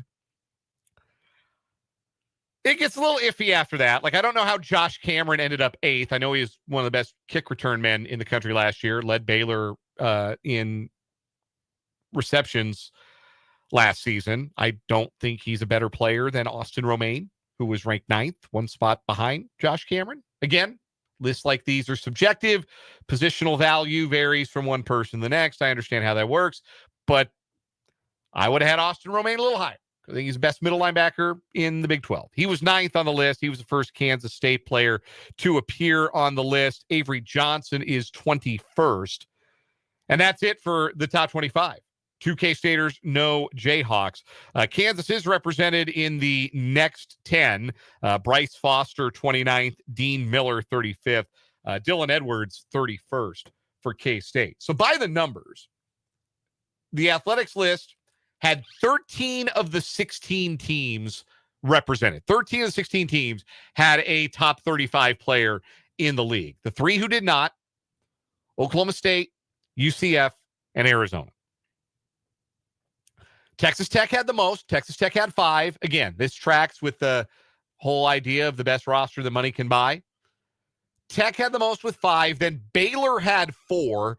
And then a big group of teams had 3 players each. Utah, Arizona State, Kansas State, Iowa State, and those are the 6 teams we just mentioned. Those are the 6 teams I think can win the league. West Virginia also had 3, which was wild to me. Jaheim White was 32nd. Michael Coates at cornerback was 34th. And Jamori Robinson, who was the American Athletic Conference Defensive Player of the Year last year at UTSA, like he's no slouch. He was 18th on the list. Would I have put him ahead of David Bailey? No, I would not. David Bailey from Stanford at Tech, I would have had Bailey higher than Robinson. Bailey was 20th. Robinson was 18th. I got problems with the list. I think Avery Johnson is too low, frankly. But here's the other part of the list that I thought was really interesting. Because, you know, you look at, okay, how many dudes you got, right? How many of the top talents in the league do you have? And it tracks that of the 7 teams with 3 or more, the 6 that I think, not just me, but I think most people consider the contender class in the Big 12 are on that list. Like, that all makes sense. But I thought it was really interesting to do position by position a breakdown of who's on this top 35. There are 2 safeties, 3 cornerbacks, 3 tight ends, 3 running backs, 3 wide receivers, 4 offensive linemen, 4 linebackers, 6 quarterbacks, 7 defensive linemen. And the reason I think that it's interesting that so many defensive linemen / edges are on the list. I'll run through who they are. Dante Corleone, I mentioned, is number 4 on the list. Dante Corleone, the Godfather. He's capable of being an All-American at defensive tackle if he's healthy this year, which we all hope he is. He had the scary health situation last year. He should be that impactful. He would be in my top 10. I have no argument there. The other defensive lineman, Lee Hunter, out of Texas Tech, who's a UCF transfer. Jamori Robinson and David Bailey, who I just mentioned. Dominique Orange, kid from KC Mo at Iowa State. He was 23rd on the list. Keanu Tanavasa, who I believe is a Utah to BYU transfer. He's at BYU this year. He was 26th on the list. And then Dean Miller at Kansas, who was the last guy on the list at number 35. But there's 7 defensive linemen on the list. And while I have said all along that I think the great strength of the Big 12 is its quarterbacks, and for 6 of the top 35 players to be quarterbacks, I think speaks pretty well to my hypothesis on that front. The fact that there are 7 defensive linemen on the list. This is going to be a league defined not just by what kind of quarterback play you get, but what you can do about the other team's quarterback play. And if I have a nagging hang-up when it comes to Kansas State this coming season, and again, keep in mind, they're my pick to win the league. So there's but so much of a hang-up this is, right? If I'm full steam ahead saying I think Kansas State is going to win the league, I think they're going to go 10-2 at least in the regular season. I think 11-1 is absolutely in play for them. So I'm a big believer in Kansas State. But there is one thing that is in the back of my mind when I think about Kansas State that makes me think, boy, if they don't get this right, then they could underwhelm and underachieve a little bit. And it is the defensive line. Now, we had heard some talk in the offseason that maybe K-State was going to go more 4-man defensive fronts instead of the 3-3-5 that we've seen from them predominantly the last couple of years. Chris Kleiman told me at Big 12 Media Days that was not true. Flat out, he said that's not what we're doing. He said the 3-3-5 is the basis, the backbone of our defense. That's what they're going to stay with. They're going to do some more 4-down lineman looks in pass rushing situations to get somebody else's hand in the dirt. But they're going to start as a team that rolls 3 defensive linemen, which will be 2 big defensive ends, Chidi Obiizor, Travis Bates, Ryan Davis, Cody Stufflebean, guys like that. 2 big defensive ends and a big space-eating defensive tackle, Uso Seumalo and Damon Ilalio. So that's going to be the foundation of K-State's defense. But as far as the pass rush goes, they lost their best pass rusher from last year, Brendan Mott, who had 8.5 sacks, was the Big 12's defensive lineman of the year. Can they replace that and be better rushing the passer this year? That's the big question for me, for K-State. Because if they can't, because there's a knock-on effect here, if they can't be better at rushing the passer this year, that puts even more pressure on a secondary that lost 3 starters, 2 of whom were draft picks. And I like where K-State's secondary is at. VJ Payne, we're going to hear from later on in the program. I think VJ Payne is a standout. I think Gunnar Maldonado is going to be really good, a veteran at free safety, Arizona transfer, so he knows the league. I think Gunnar Maldonado will be excellent. And I have high hopes for the cornerbacks, even with the departures of Jacob Parrish and Keenan Garber. I think Justice James could take a step forward, and I really like the sophomores. Love the sophomores. Zayshawn Rich and Donovan McIntosh. I love those guys. I think those are both future guys who get a look from the NFL. So I'm optimistic about the secondary, but it puts more pressure on a young secondary and an untested, relatively, secondary if you can't get pressure on the quarterback. So who's going to be the guy? Who's going to be the guys who replace that pass rush production from last year and make sure K-State is as good rushing the passer as these teams with guys returning who were all league last year, like Lee Hunter was all league at UCF and is at Tech now, or David Bailey at Tech now, or Jimerson, who I just mentioned at West Virginia, who was Defensive Player of the Year in the AAC. Who's going to make that step forward? Based on the buzz from Big 12 Media Days, it sounds like the answer to that question is Ryan Davis. That would be the name to watch. If there's going to be a breakout on the defensive line this year, that's the name that kept coming up, even from Chris Kleiman. And Chris Kleiman is never going to be shy about telling you which guys are ready to make a step forward. He's always called his shot on that. And Ryan Davis was the shot this year that he called. So that's the name I'd keep in mind. But I just thought that list, whether I agreed with it or not, and I think it had its problems, the fact that there were so many defensive linemen showed you that I think this is not just a quarterback-heavy league, but this is going to be a league that is defined by how well do you get after the quarterback. And can K-State get after the quarterback? That's going to tell a big story of their season. Ryan asked me who I think the 1 or 2 losses for K-State would be. I've got them for 10-2. Honestly, I don't really have a concrete feeling about who those losses are going to be. I think it's very possible that they lose the opener. I think they could absolutely lose to Iowa State again. Matt Campbell's had their number. That's a no home field advantage out there in Dublin. That's a very losable game for K-State. I think Kansas at the booth is going to be a difficult game. I think that they've got a chance to be in trouble in some other conference games as well. I just think they happen to have a real good look at getting through their schedule with only 2 losses. Because the tough road games are Baylor, Kansas, and Utah. And if they win 2 out of 3 of those, and if they're the kind of football team I think they are, then they absolutely can. I mean, they've had, obviously, the mastery of Kansas over the years. So they get that one, then they only need to get 1 of Baylor or Utah. And then if they get the Dublin game, 11-1. So those would be it. I think they protect serve at home. I think the home schedule is really favorable for them. The tricky one, quiet as it's kept, 2 weeks after you get back from Dublin, you got to play Army. You got to defend that triple option. That doesn't sound like a lot of fun. But that could be a sneaky tough game, but they should still win it. So that's kind of what I'm thinking, Ryan. Thanks for the question. We'll take a break, come back with more 580 Sports Talk, wrap up this hour after this.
One more hour of 580 Sports Talk still to come. Got a lot of headlines from the baseball world today as All-Star Week begins. Home run derbies tonight. Break it down. Tell you who I think is going to win. Look forward to the home run derby. I do every year. Plus, my conversation from Big 12 Media Days with VJ Payne, the senior safety for the Kansas State Wildcats. Really enjoyed talking to VJ down in Frisco last week, and we'll bring you that interview as we continue our Big 12 Media Days content here on 580 Sports Talk. But during the break, I have got a pair of tickets to see Old Dominion in concert. It's the How Good Is That World Tour with openers Ernest and Red Farron. It's July 25th at the Azura Amphitheater in Bonner Springs. Doors at 6. Show starts at 7. I've got a pair of tickets for caller number 3 to 785-272-9429. Caller number 3, 785-272-9429. You're going to see Old Dominion. More 580 Sports Talk next.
Let's get it. Third and final hour of this Monday edition of 580 Sports Talk.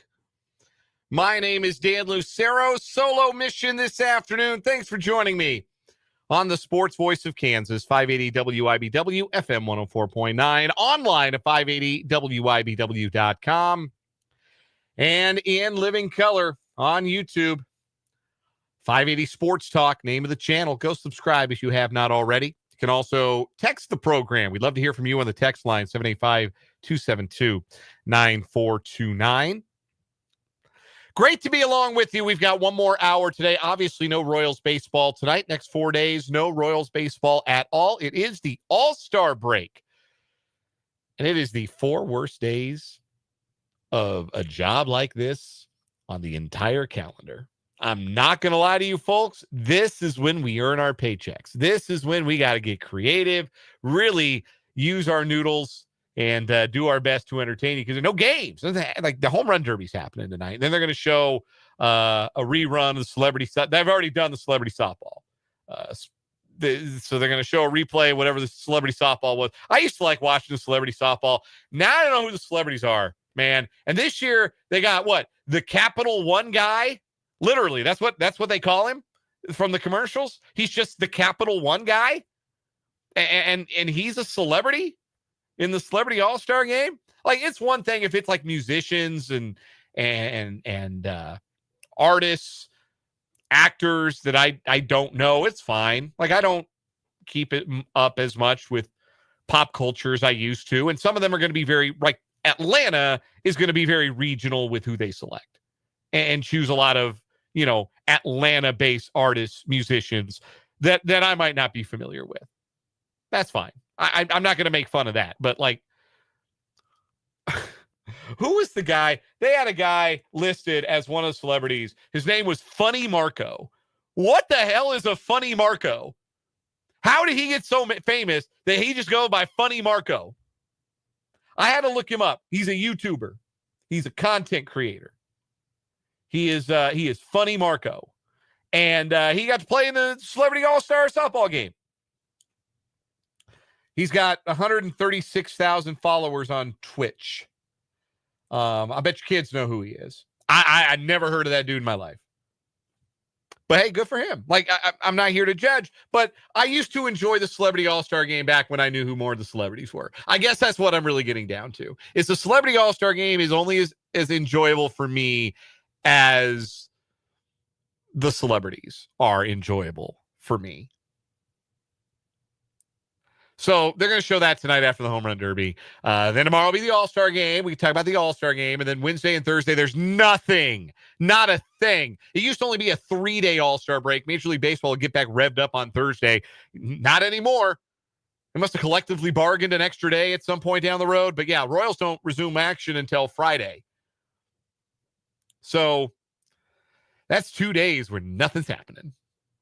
I can't even give you a home run derby talk on Wednesday or Thursday. So we're gonna be creative. We're gonna stretch our legs. We'll be creative. Maybe we'll do our quarterback rankings on those days. Those are starting to come out. ESPN did their quarterback rankings today. Mahomes was number 1. Shocker. Maybe we'll do our quarterback rankings. Spencer will be back in. Maybe we can yank Brendan in for a segment. We'll do our quarterback rankings. Anyhow, we'll figure something out. But this is the worst time on the sports calendar to have to talk about sports. Tyler mentions the Tour de France in the YouTube chat. Welcome in, Tyler. Mentions that the Tour de France is going. I got to be real honest with you, Tyler. I can't give you much on the Tour de France. I know vaguely the name of the guy who's been winning a lot of the Tours de France recently. Tadej, is it Pogacar, something like that? I can't pronounce his name. My apologies. I'm not as up on the bike racing as some people are. I can try and give you some Tour de France content if that's what the people want. I can give you the stage winners, things of that nature. We do have the winner's circle coming up on headlines. We do talk about the winners from the weekend. But that is definitely not something that I can claim to be an expert on. Ben Healy's got the yellow jersey right now. That's what I can tell you. It is Tadej Pogacar, I believe. I think that's how you pronounce the C with a little caret on the top of it. You give it a CH sound. But Ben Healy's got the yellow on right now. So that's there's your Tour de France update on 580 Sports Talk. Texter from the 785, and you can text the program, 785-272-9429. Texter says I should just do 2 straight days of Ask Me Anything. Hey, don't tempt me with a good time. We might do that. We'll at least do a sports AMA at some point during the week. We'll at least give you that. So I mentioned Winner's Circle. That's coming up as part of headlines. Also to come this hour, my chat with VJ Payne, the senior safety of the Kansas State Wildcats. Caught up with him at Big 12 Media Days last week. So I have 3 more interviews from Big 12 Media Days to bring you this week. VJ Payne today. Tomorrow, Dean Miller of Kansas. And then Wednesday, Cody Stufflebean of K-State. So that's the schedule for the rest of our Big 12 Media Days interviews. And if you missed any of the ones we've already done, including the ones we did live, we had Avery Johnson live, we had Jalen Daniels, Lance Leipold live on the show. Go to 580wibw.com. There's a page where there's a story up where you can listen to all of our interviews, even the one I did with Brock Osweiler. There's lots of great content from Big 12 Media Days. If you want to go back and listen to any of those interviews, you're more than welcome to do so on 580wibw.com. But let's get into our headlines, shall we? There's a lot of ground we can cover here, so let's do it. And let's begin with the Major League Baseball entry draft. The headline from Royals.com. Royals go for offensive upside with Gamble Hammond on day 1 of draft. That's not one person's name, though you could be forgiven for thinking it might be. Royals had 2 first-round picks. They had the number 23 overall pick. They took Sean Gamble out of the IMG Academy in Florida. Gamble, left-handed hitter, right-handed fielder. He's played a lot of the middle infield in his high school days, but was announced by the Royals as an outfielder. He's got good speed, and I think the Royals see him as a center fielder for the long haul. Sean Gamble, the number 23 overall pick. At number 28 overall, and this was the only pick in this particular round of the draft, the player promotion incentive pick that the Royals received. This is a new thing that was collectively bargained in. Teams would be rewarded for having rookies start the seasons with their teams. Promotion incentive. And not manipulating their service time, which many teams do to get an extra year of player control. The incentive now with the PPI picks is you get an extra sandwich round pick between the first and the second round if you promote a player to start a season. The Royals did that with Bobby Witt Jr. So they got an extra pick in the 2025 draft and appropriately used it on a high school shortstop, Josh Hammond out of North Carolina. Big power potential out of his right-handed bat with the number 28 overall pick. So those are the 2 first-rounders for the Royals. Royals would make 5 picks yesterday. They had a second-round pick, number 61 overall. They took Michael Lombardi. I kind of love that the Chiefs drafted a guy named Royals and the Royals drafted a guy named Lombardi. I kind of love that. Michael Lombardi out of Tulane. He was a two-way player most of his senior or junior season, but his future is on the mound. He was really exciting as a pitcher, particularly down the stretch. Keith Law, the Athletic, really likes Lombardi. Actually really liked what the Royals did, all of their picks yesterday. So Michael Lombardi, I really like that pick at number 61. He's got a chance to move quick on the mound. Competitive balance, B round between rounds 2 and 3, 71st pick. Royals took Justin Lampkin, left-handed pitcher from Texas A&M. And in the 3rd round, with their final pick from yesterday, the 97th overall pick, they took right-handed pitcher Cameron Millar out of Alhambra High School in California. The picks today, and actually the draft is still rolling. There was a long pause between rounds 10 and 11, but the draft is still rolling. And there are 3 more rounds left, the 18th, the 19th, and the 20th to conclude. I'm not going to roll through every single one of these picks for the Royals. In the 4th round, they took Nolan Sailors out of Creighton, left-handed hitting outfielder, 4-year senior.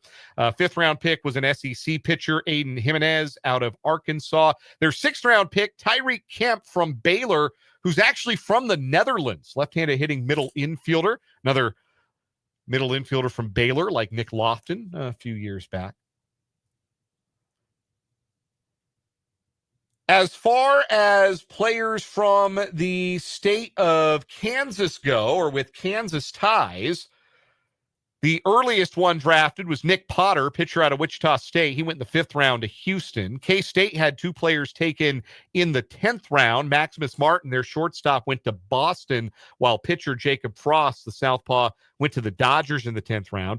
3 Jayhawks have gone off the board. Brady Counsell, this is kind of cool. Brady Counsell, son of former Major Leaguer Craig, drafted by the team that Craig might be most famous for playing for, the Arizona Diamondbacks. Of course, Craig scored the winning run in Game 7 of the 2001 World Series for the Diamondbacks, and that's where his son, Brady, will start his big league journey. He was a 10th round pick of the Diamondbacks today. Also, right-handed pitcher Alex Breckheimer, drafted in the 16th round by the Cardinals, and outfielder Derek Serta, drafted in the 17th round by the White Sox.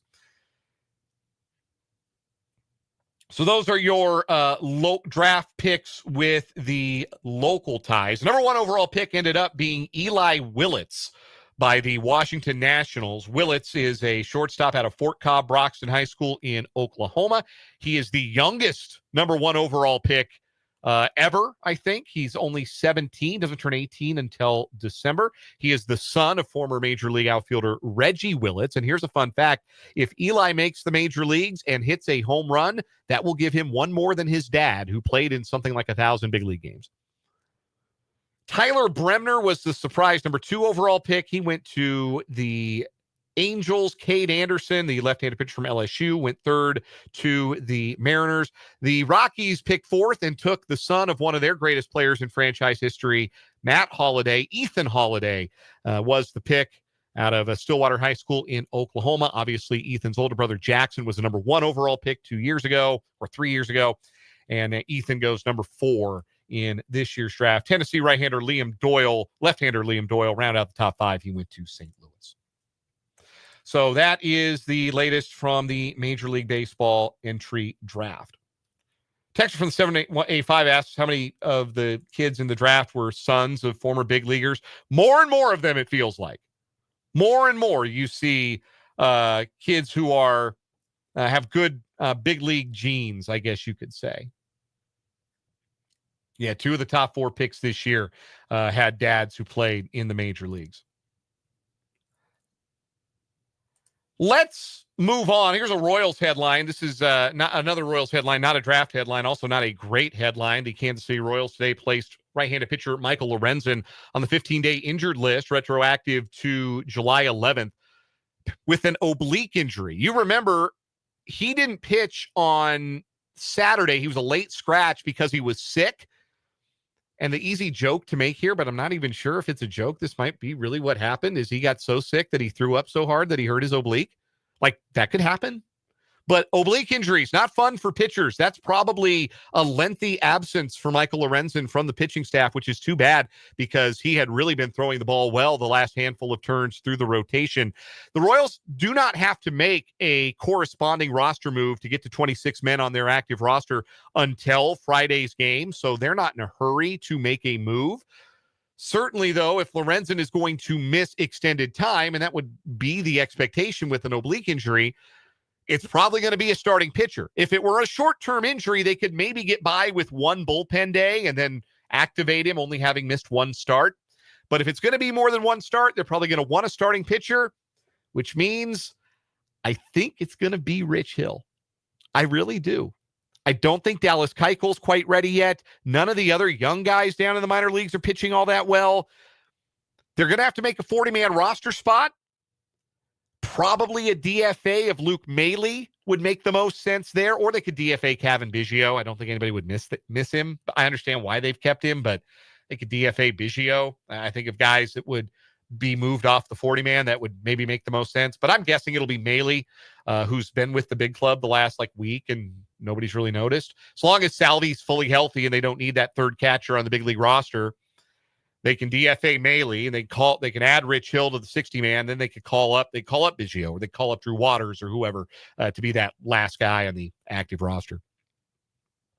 But no Michael Lorenzen, maybe for a little bit, and that stings because as number 5 starters go, he's about as good as they've been in the major leagues this year. Next headline, let's keep it on the baseball side. From The Athletic, Phillies slam MLB for pitchers all-star snubs after Brewers rookie makes team. Quote, what a joke. So here's what happened. We talked about this a lot last week, that a lot of pitchers opt out of the All-Star game anymore. If they pitch on the Sunday before the All-Star game, their teams don't want them to pitch on Tuesday. And then they pitch on the Saturday before the All-Star game, their teams don't really want them to pitch in the All-Star game on Tuesday. So you end up cycling through a lot of All-Star pitchers. It's how Carlos Estevez made the All-Star game. He replaced Jacob deGrom, who started over the weekend for Texas. So anyway, you end up cycling through a lot of guys. And one of the late additions to the All-Star game was Brewers rookie pitcher Jacob Misiorowski, who has appeared in all of 5 major league games. They've been awesome. 25 2/3 innings. He's 4-1 with a 2.81 ERA. He has struck out 33, 11.5 strikeouts per 9. He's been really good. He had a 12 strikeout performance against the Dodgers on national TV last week. Outdueled Clayton Kershaw. He's really fun to watch. He's very animated, talks to himself, a lot of chatter on the mound. You know, he kind of reminds me of a little bit. He doesn't talk to the baseball, but if you go watch, this is a real old reference. You folks who are older than me, you're going to appreciate this reference. He doesn't talk to the baseball, but if he did, it would be Mark Fidrich. That's what I see from him. Just the excitement and the chatter, and he's excited after he gets the final out of an inning. He's talking to his fielders. He's pumping his fist. It's kind of a little bit Mark Fidrich. Kind of reminds me of the Bird. Anyway, Misiorowski's only played in 5 major league games in his career, and he's an all-star. And the Phillies were mad about this. Like, Phillies position players were really upset that it wasn't one of their guys, Ranger Suarez or Christopher Sanchez, who are having better seasons and more full seasons than Misiorowski, didn't get invited to replace Zach Wheeler, their Phillies teammate, on the All-Star team. But here's the thing. They asked Suarez. He said no. And Sanchez pitched this weekend. There are a whole bunch of guys who were asked late in the game and said, yeah, no thanks. So then you turn to Misiorowski, and yes, I understand the argument, oh, he's only played in 5 major league games. This is stupid to make him an all-star. It's a joke. I understand that argument. I just think it's a stupid argument. Because here's the thing about Jacob Misiorowski. He has been must-see TV in those first 5 games, in those first 25 2/3 innings. Some of the other guys that are in the All-Star game, if they are pitching, I'm tuning out. Like some of the injury replacements, Adrian Morejon, a reliever for the Padres. The Padres have 3 relievers in the All-Star game. They put any one of those guys on the mound, I'll fall asleep. But if Misiorowski is pitching, I'm going to text everyone I know that he's in the game. And you should go watch this kid. He's the real thing. He's real exciting. And it adds some excitement and some juice to the All-Star game. And if Clayton Kershaw can be added to the team at the commissioner's discretion as a legend pick, then they should be putting young phenoms in the game as young star picks too. They should be making room for those guys as well. So I'm glad Misiorowski got the call. My Mark Fidrich reference did not go unappreciated, which I thank you for. From the 785, Fidrich also remanicured the mound before every inning. Yeah, I haven't seen that from Misiorowski. It's not a perfect comparison, but just the excitability, the exuberance, the energy. That Fidrich is the only guy I can think of that comes close. And again, I wasn't alive, obviously, for the Summer of the Bird in 1976, I think it was, but I've seen the clips, and that's what it reminds me of. Anyway, as for the guys who are going to start the All-Star game, we have the starting lineups. The starting pitching matchup is awesome. Tarek Skubal for the American League, the best pitcher alive, and Paul Skeens for the National League, the best pitcher in the NL, even though he might finish this year with like 5 wins. See why the win is stupid? See why that's not the best measure of determining which pitchers are good? Skeens is a 2.01 ERA, leads all pitchers and wins above replacement, and is 4-8 because his team couldn't hit out of a wet paper bag. If he played for a team with a halfway decent lineup, he'd win 15 games. So those are your starting pitchers, Skeens and Skubal. That rocks. That's so cool. Like, watch the first couple innings of this game at the very least. Here are the starting lineups as drawn up by the managers for both leagues. Aaron Boone's American League will start Gleyber Torres at second base, Riley Green in left field, Aaron Judge will bat third and right, Cal Raleigh will catch and bat cleanup, Vladimir Guerrero Jr. at first base bats fifth, Royal great Ryan O'Hearn is the DH, batting sixth, then third baseman Junior Caminero of the Rays, center fielder Javier Baez will bat eighth, and Jacob Wilson, the shortstop for the A's, will bat ninth. That's a bummer that he's going to bat ninth because that means when they put Bobby Witt Jr. in for him, then Bobby Witt Jr. is going to bat ninth, and we're not going to see a lot of Bobby Witt Jr. at bats in the All-Star game. That's a drag. Unless they do some creative double switching, but I think the double switch has been out of the game so long, most managers have probably forgotten how to do it.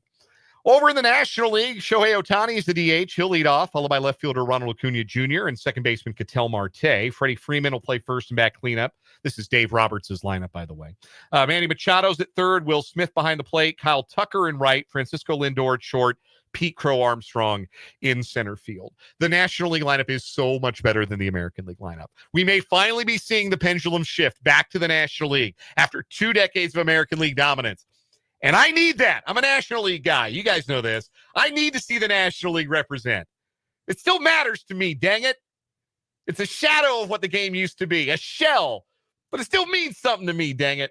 I love the All-Star game. Even though I kind of hate it, I still love it.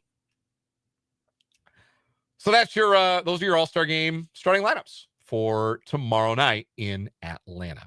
All right, let's get to the winner's circle to wrap up our 580 Sports Talk headlines. Big winners from the weekend. Shane Van Gisbergen did it again. His third win of the year in the NASCAR Cup Series at Sonoma. All of his wins are at road courses. I think this guy is my favorite driver. You guys know I'm not really up on the NASCAR, but I think this guy might be my favorite driver because he does one thing, win at the road courses. He's got 3 wins this year, all on road courses. His next best finish after those wins is a 6th place finish. Guess what? At a road course. I don't know what the heck happened there.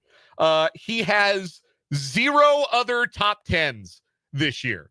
It's like if you had a baseball player in your lineup and, like, let's say the Royals had a player on their team and he only hit home runs in games played in Chicago. But that was all he did, was every at-bat in Chicago, he would hit a home run. So every time you went and played the White Sox or the Cubs, he would go 4 for 4 with 4 home runs or whatever. That would be what he did. And every other game, he'd just be just another guy, just kind of a middling he'd be like John Rave. But in Chicago, he would go 4 for 4 with 4 home runs. That's SVG. I love him. He's good at one thing, but he's not just good. He's awesome. And it's what he does. Good for him, man. I just think it's hilarious. He's just he's the specialist in the NASCAR Cup Series. I really get a kick out of it. In golf, Chris Gotterup, 25-year-old former Oklahoma Sooner, holds off a star-studded field for a win at the Scottish Open. His second PGA Tour win gets him into the Open Championship, final major of the year this coming weekend. Over in the LPGA, they had a major this weekend, the Evian Championship. Grace Kim won it in a wild playoff on the second playoff hole. It's her first major title. At Wimbledon, Jannik Sinner takes his first Wimbledon title and stops Carlos Alcaraz in 4 sets for a Wimbledon championship. And on the women's side, Iga Swiatek bullied Amanda Anisimova. Did not let her win a single set. Actually, I'm sorry. Didn't let her win a single game. I got the terminology wrong. I'm sorry. It was worse than that for Miss Anisimova. She did not win a game. 6-love, 6-love. Swiatek wins Wimbledon for the first time. She completes the career Grand Slam. 6-love, 6-love. That's tough. That's tough. Also, the Club World Cup final went to Chelsea. They beat PSG 3-0 at MetLife Stadium to win the Club World Cup. That's the winner's circle. Those are your sports headlines. We'll take a timeout. Come back. My chat with VJ Payne from Big 12 Media Days is next to 580 Sports Talk.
Big 12 Media Days may have been last week, but it is the content gift that keeps on giving to 580 Sports Talk. There was so much to do and so many people to talk to over the course of those 2 days in Frisco, Texas, that we still have some leftover interviews to bring you from my trip to the Ford Center at the Star. One of those interviews is with senior safety VJ Payne. He's the lone returning starter in the K-State secondary this year.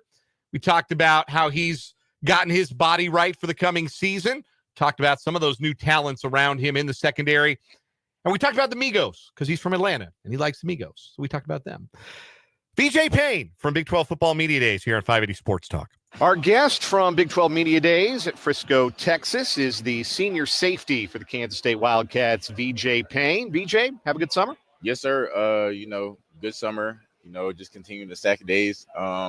We got fall camp coming up in about 2 weeks. Excited about that. Excited to put the pads back on with the guys. So, yeah, I'm excited about fall camp coming up. There was a lot of emphasis this offseason on getting bigger, stronger, faster as a team. For you, what did that entail? What did you really focus on? What kind of workouts did you maybe add? What kind of things did you try to do to make sure you were bigger, stronger, faster than the junior edition of VJ Payne? Yes, sir. Just one thing I would say is just that I worked on was just eating the right stuff because with me, my lean fat is honestly less than 10. So just lowering that number down and like picking up my lean mass, just picking that up. So just watching what I eat, doing exercises to where I want that muscle to go in that part of my body. So whether it's my legs, upper body, chest, or I'm doing a full body workout one day, I know that muscle is going to be evenly spread out throughout my whole body to where it's going to help me all on the field, to where I'm in my speed, change direction, tackling, explosiveness, whatever it is. So, yeah, I'll just say I wouldn't say I added too many particular workouts, just changed the way I'd eat, more healthy, more focused on what I'm eating in the morning and at night, to where it's going to help me in the long run, yeah. VJ Payne is our guest from Big 12 Media Days. Two of your defensive backfield mates were drafted this past summer. Marcus Siegel in the fifth round and Jacob Parrish in the third round. Yes, sir. And that continues a recent trend. There have been a lot of K-State defensive backs hitting the league. Why do you think that is? Why is Kansas State, why is the defensive back room in Kansas State turning out so many pros lately? It's just the way the coaches put us in positions to make plays. They're never going to put you in a bad position. They're going to put you in a position to where you're doing the best thing for yourself. Like maybe if you're a good man player, you're going to do this for this scheme. Whether you're a good zone player, you're going to be in this position. They're always putting you in good positions and showcasing your best attributes that you have. And so when you have coaches like that and you go out there and do the best things and put your best foot forward every time you get on the field, you get results. Like people getting drafted, like they're getting drafted in the third round. Keith's getting drafted in the fifth round. Years before that, Jew, Pac, stuff like that. You're going to have results like that. DB's getting picked up. We got some new faces because you did have draftees. So you got some new faces in the defensive backfield this year. Yep. Tell me about Gunnar Maldonado, transferring from Arizona. He's going to share some space with you there in the safety spot. Yep. What does he bring to the team? What does he bring to the defense? He's a vet also, a lot of experience. He's got a lot of playing time under his belt. With somebody like that, and they have a lot of game time under their belt, they're just more natural, more instinctive to things coming. They're expecting plays to happen because they have so much ball knowledge. They're already, this play is going to be this, and they're already reacting before other people are reacting. So as a DB, you having that in the back of your head and just having those amount of snaps under your belt is just great to add to your defense, to be honest. Two guys that's back there with a lot of game knowledge is just going to help us in the long run. So I'm excited about Gunnar being back there with me, yeah. You've got two sophomores at cornerback that could play a lot this year. Deshaun Rich and Donovan McIntosh, who got a chance to really show what they were about late in the season and in the bowl. Yes, sir. Big, physical. How impressed are you with the group of cornerbacks? Again, you sent a lot of them to the NFL in recent years, but it seems like these guys could be next. Yeah. I'm excited about those two. They're in my lifting rack, so I work out with them. I'm around them almost every day. Whether it's lifting, running, or whatever it is. So I'm excited about those two. You know, like you said, big, fast, physical corners. D-Mac running 23 with me. You know, I'm excited about him and Zayshawn to showcase what they have in the season. Yeah, honestly, I'm excited for those two. Senior safety VJ Payne is our guest from Big 12 Media Days here in Frisco, Texas.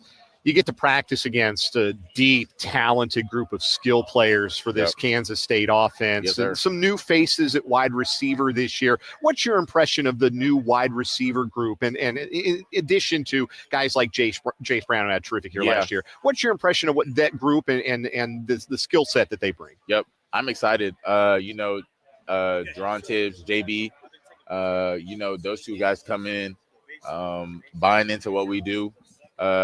Not having any hiccups, you know, they're obviously going to have maybe a mess up here and there, but you know, when the time is made to make plays, they're there. They're going up to get the ball. You're excited. They're fast, physical receivers. You love to see that out of a big receiver like JB. He's like 6'6", to be honest. He loves to go get the ball. He knows how to run a route. Tibbs, fast, also knows how to get the ball, go get the ball when it's up in the air. So them two guys adding on to Jace, you know, it's going to be dangerous. So I'm excited to see them three to go out there and go to work on the season. And then also during fall camp, it's going to be some good competition. I'm loving it. What's your impression of the growth that Avery Johnson has made from his first full year as a starter to now his getting ready for his second full year? What kind of growth has he made? And what do you notice getting to practice against him every day? Yes, sir. You know, with being the quarterback, you know, you got to be a leader back there. You controlling the O-line, running backs, tight ends, receivers. You're basically the leader of the whole offense. Everybody looks up to you.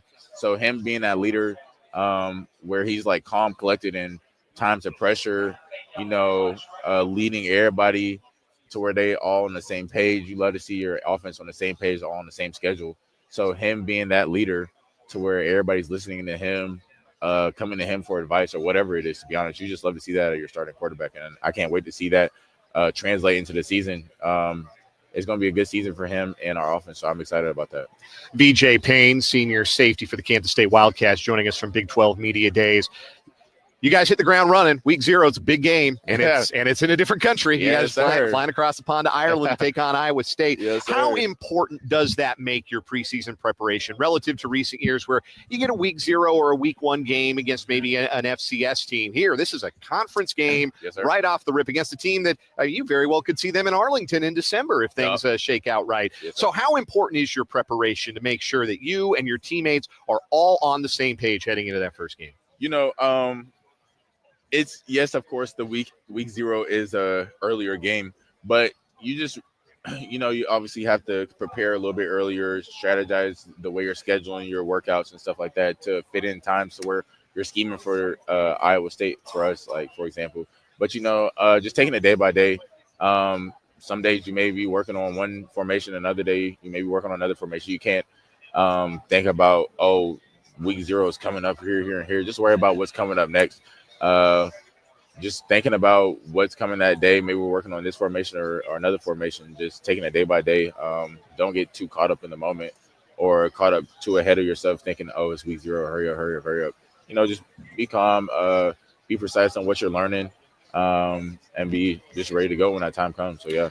How excited are you to get to go to Ireland, right? Have that experience with your teammates and get a chance to do something that you've probably never done before? Yeah, I'm excited. You know, I've never been to Europe, so this is going to be my first time going over there. I'm excited. I've heard their fans are good over there. They're loud. They're ready to go. They're ready for us to come play over there. So it's going to be a good atmosphere, and I'm loving it. It was announced earlier today, the surviving Pop-Tarts mascots are going to be at the game. So I have to ask what your favorite flavor of Pop-Tart is. Favorite flavor of Pop-Tart is, I'm going to say strawberry or blueberry. I'm going to say strawberry, actually. So you like the fruit-flavored one instead of the I'm a big you like s'mores? Yeah, that's my choice. That's s'mores, my choice. S'mores aren't bad, but if I had to pick, I'm for sure picking like a fruit-flavored. All right. A couple more questions for VJ Payne. VJ, you are from or played at high school, Buford in Georgia. Tell me a little bit about your hometown, where you grew up. So really where I grew, well, I went to high school in Buford, but I grew up in Gainesville. But, you know, playing in Buford, come from a good tradition, very good tradition, high school and football-wise, school-wise also, you know. before I got there. There was winning state championships back to back. When I got there, we lost my freshman year, and then my sophomore, junior year, and my senior year, we won state 3 times in a row. And so, just seeing that, and then building that new stadium is it's just great looking back and being like, hey, like I went here. I just love to see it. So yeah. Buford's in Gwinnett County, not far from Atlanta. Obviously, great music tradition in Atlanta. So who is the best musician, your favorite musician from Georgia? From Georgia, I'm gonna say most iconic out of Gwinnett County in Atlanta. I'm gonna say Migos. I'll give it to Migos. Okay. Like Gwinnett County is anybody you think of music wise out of Gwinnett County is probably gonna be Migos. It's probably gonna be the first thing somebody say. So. And the best Migos song is. Best Meet Call Casting. It's in that album. It was in an album maybe 5 or 6 years ago. But yeah, that's probably the best. In my opinion, the best Migos. Okay, songs. all right. I would have gone with Fight Night, but that's okay. I would have gone with Fight Night. Anyway, VJ Payne joining us from Big 12 Media Days. VJ, pleasure getting to speak with you. Look forward to watching you do your thing as a senior this year in the Kansas State defense. Yes, sir. Thank you. Thank you for having me on here. Yes, sir. That's VJ Payne. Really enjoyed the conversation with VJ. We could have done 10 minutes on the best Migos songs. I think he was genuinely startled that I had an opinion, that I had a Migos opinion. But I think once he discovered that, we could have gone a lot longer and just talked about Migos. I'm actually mad at my answer. Fight Night's good, but I think T-Shirt might have been better. Maybe my favorite Migos song. I kind of wish I had that one back. But anyway, that was VJ Payne at Big 12 Media Days. Really enjoyed him taking the time, Big 12 Media Days last week, to speak with us here on 580 Sports Talk. We'll take a timeout. When we come back, a preview of tonight's Home Run Derby, 580 WIBW.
547 on 580 Sports Talk. Just a few more minutes left on today's program. Still time to jump into the live chat on our YouTube channel, 580 Sports Talk, or text the program, 785-272-9429. Who do you think is going to win the Derby tonight? Home Run Derby from Truist Park in Atlanta kicks off the All-Star weekend of festivities. Well, doesn't really kick it off. They do the Legends, the Futures game. They do the softball game. They used to do an old timers game. I'd love to bring back like an old timers game. There's footage out there one year. I think Luke Appling was like 75 years old and he hit a home run. think it was at RFK Stadium in D.C., and he had a legitimate out-of-the-park home run. 75-year-old Luke Appling. They bring back the Legends game. Like a real game. I want to see like some septuagenarians out there bringing some heat. They could definitely do more because it feels like it just kind of, there's the Derby, there's the All-Star game, and then Wednesday and Thursday, just nothing. They could give us something on Wednesday and Thursday. Anyway, the field for the Home Run Derby tonight. You have Major League Baseball's home run leader, Cal Raleigh of the Mariners. You have James Wood of the Nationals, Junior Caminero of the Rays, Minnesota's Byron Buxton, Oakland's Brent Rooker, former Royal, Jazz Chisholm Jr. of the Yankees. I don't think he'll be anybody's favorite around these parts. Matt Olson of the Braves. He's the hometown pick. And O'Neill Cruz of the Pirates. The 8 hitters will have a round. Top 4 advance. 1 faces 4 and 2 faces 3 in the semifinals. And then you have a championship round.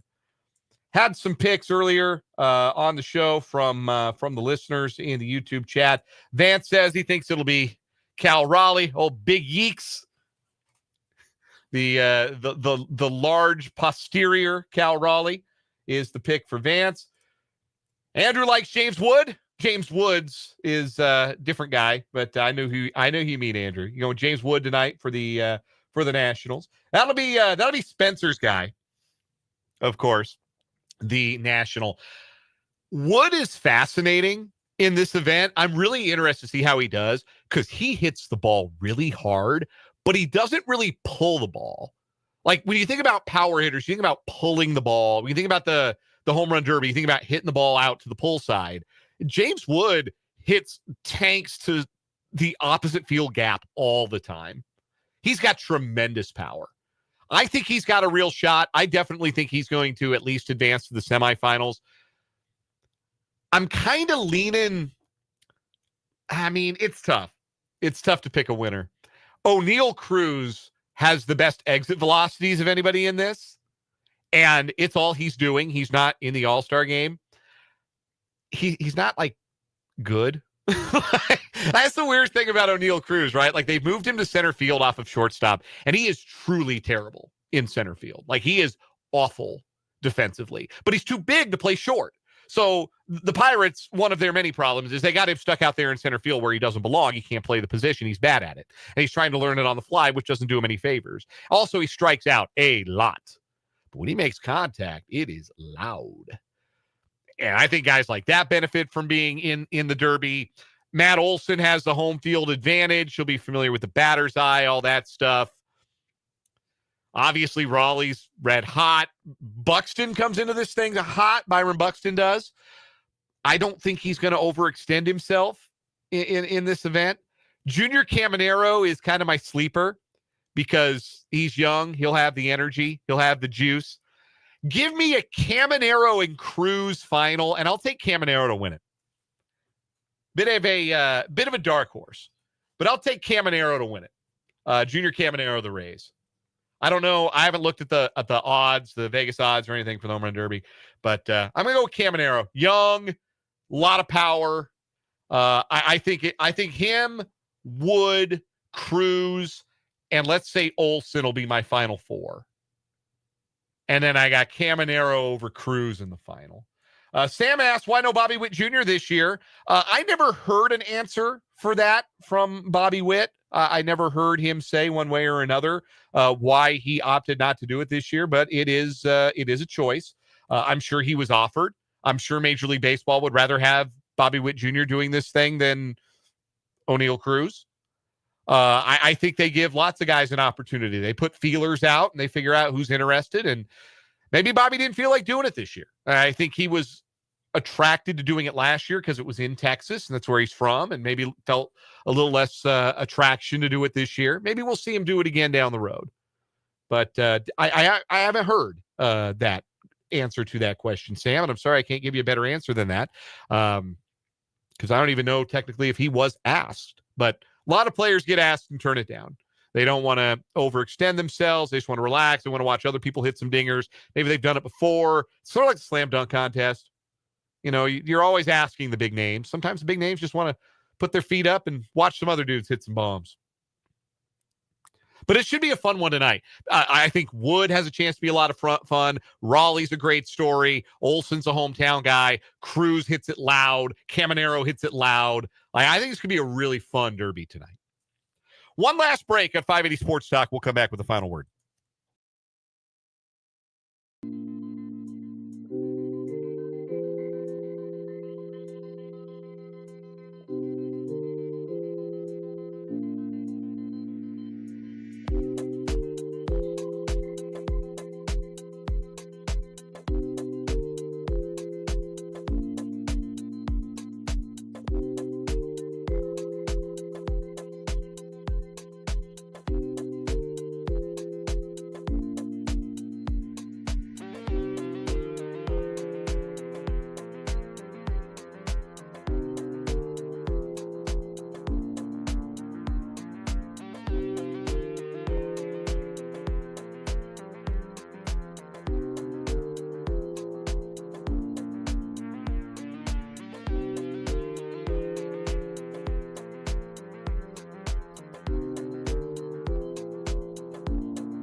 Time for the final word on this edition of 580 Sports Talk. It was a good week for the Kansas City Royals. 4-2 on a homestand. You will take that every time. Yes, Friday, the bullpen meltdown. That was not much fun. And Saturday, frustration watching the Royals fail at the plate with runners in scoring position. But you always like to go into the break on a high note. And I can't imagine a higher note than watching the bottom of the order pick up the slack for what feels like the first time all season. We have not had a game all year where we have talked about the Royals winning and said it was because of the bench and the guys batting 7, 8, 9 in the order. That's never been the case. They got 47 wins this year. Hasn't been a case for a single one of them until Sunday, when it was Tyler Tolbert and Nick Lofton with the 9th inning rally. And before that, the only guy to generate any offense was John Rave with his early 2-run double. That's the kind of thing that's going to have to happen a lot more often for the Royals to make the playoffs as the second half goes along. In the coming days here, next few days before the second half of the season gets underway, we'll look back at the first half and look ahead to the second half. But there was a bit of a blueprint there for the Royals on Sunday. They've just got to get a little bit more from the bottom of that order. So it was fun to see. It was a fun way to end the half. And again, you're never mad about a winning homestand. 4-2 over 6 home games, you take it, especially because the games you lost didn't really impact any team chasing you or in that wild card pack. So 4-2 is a good homestand. There will be a time when you need to do better than good, but good is good enough for now. That'll do it for 580 Sports Talk today. Coming up tomorrow, Jack Ritter from 24/7 Sports and Fog.net will join us with Michael Swain on his honeymoon. Jack Ritter will join us for Jayhawk Weekly, and we'll hear from Dean Miller. We'll also talk about the All-Star Game and a whole lot more, give away another pair of tickets to see Old Dominion. So I hope you'll join me tomorrow from 3 until 6. My name is Dan Lucero, and this was 580 Sports Talk. Good night!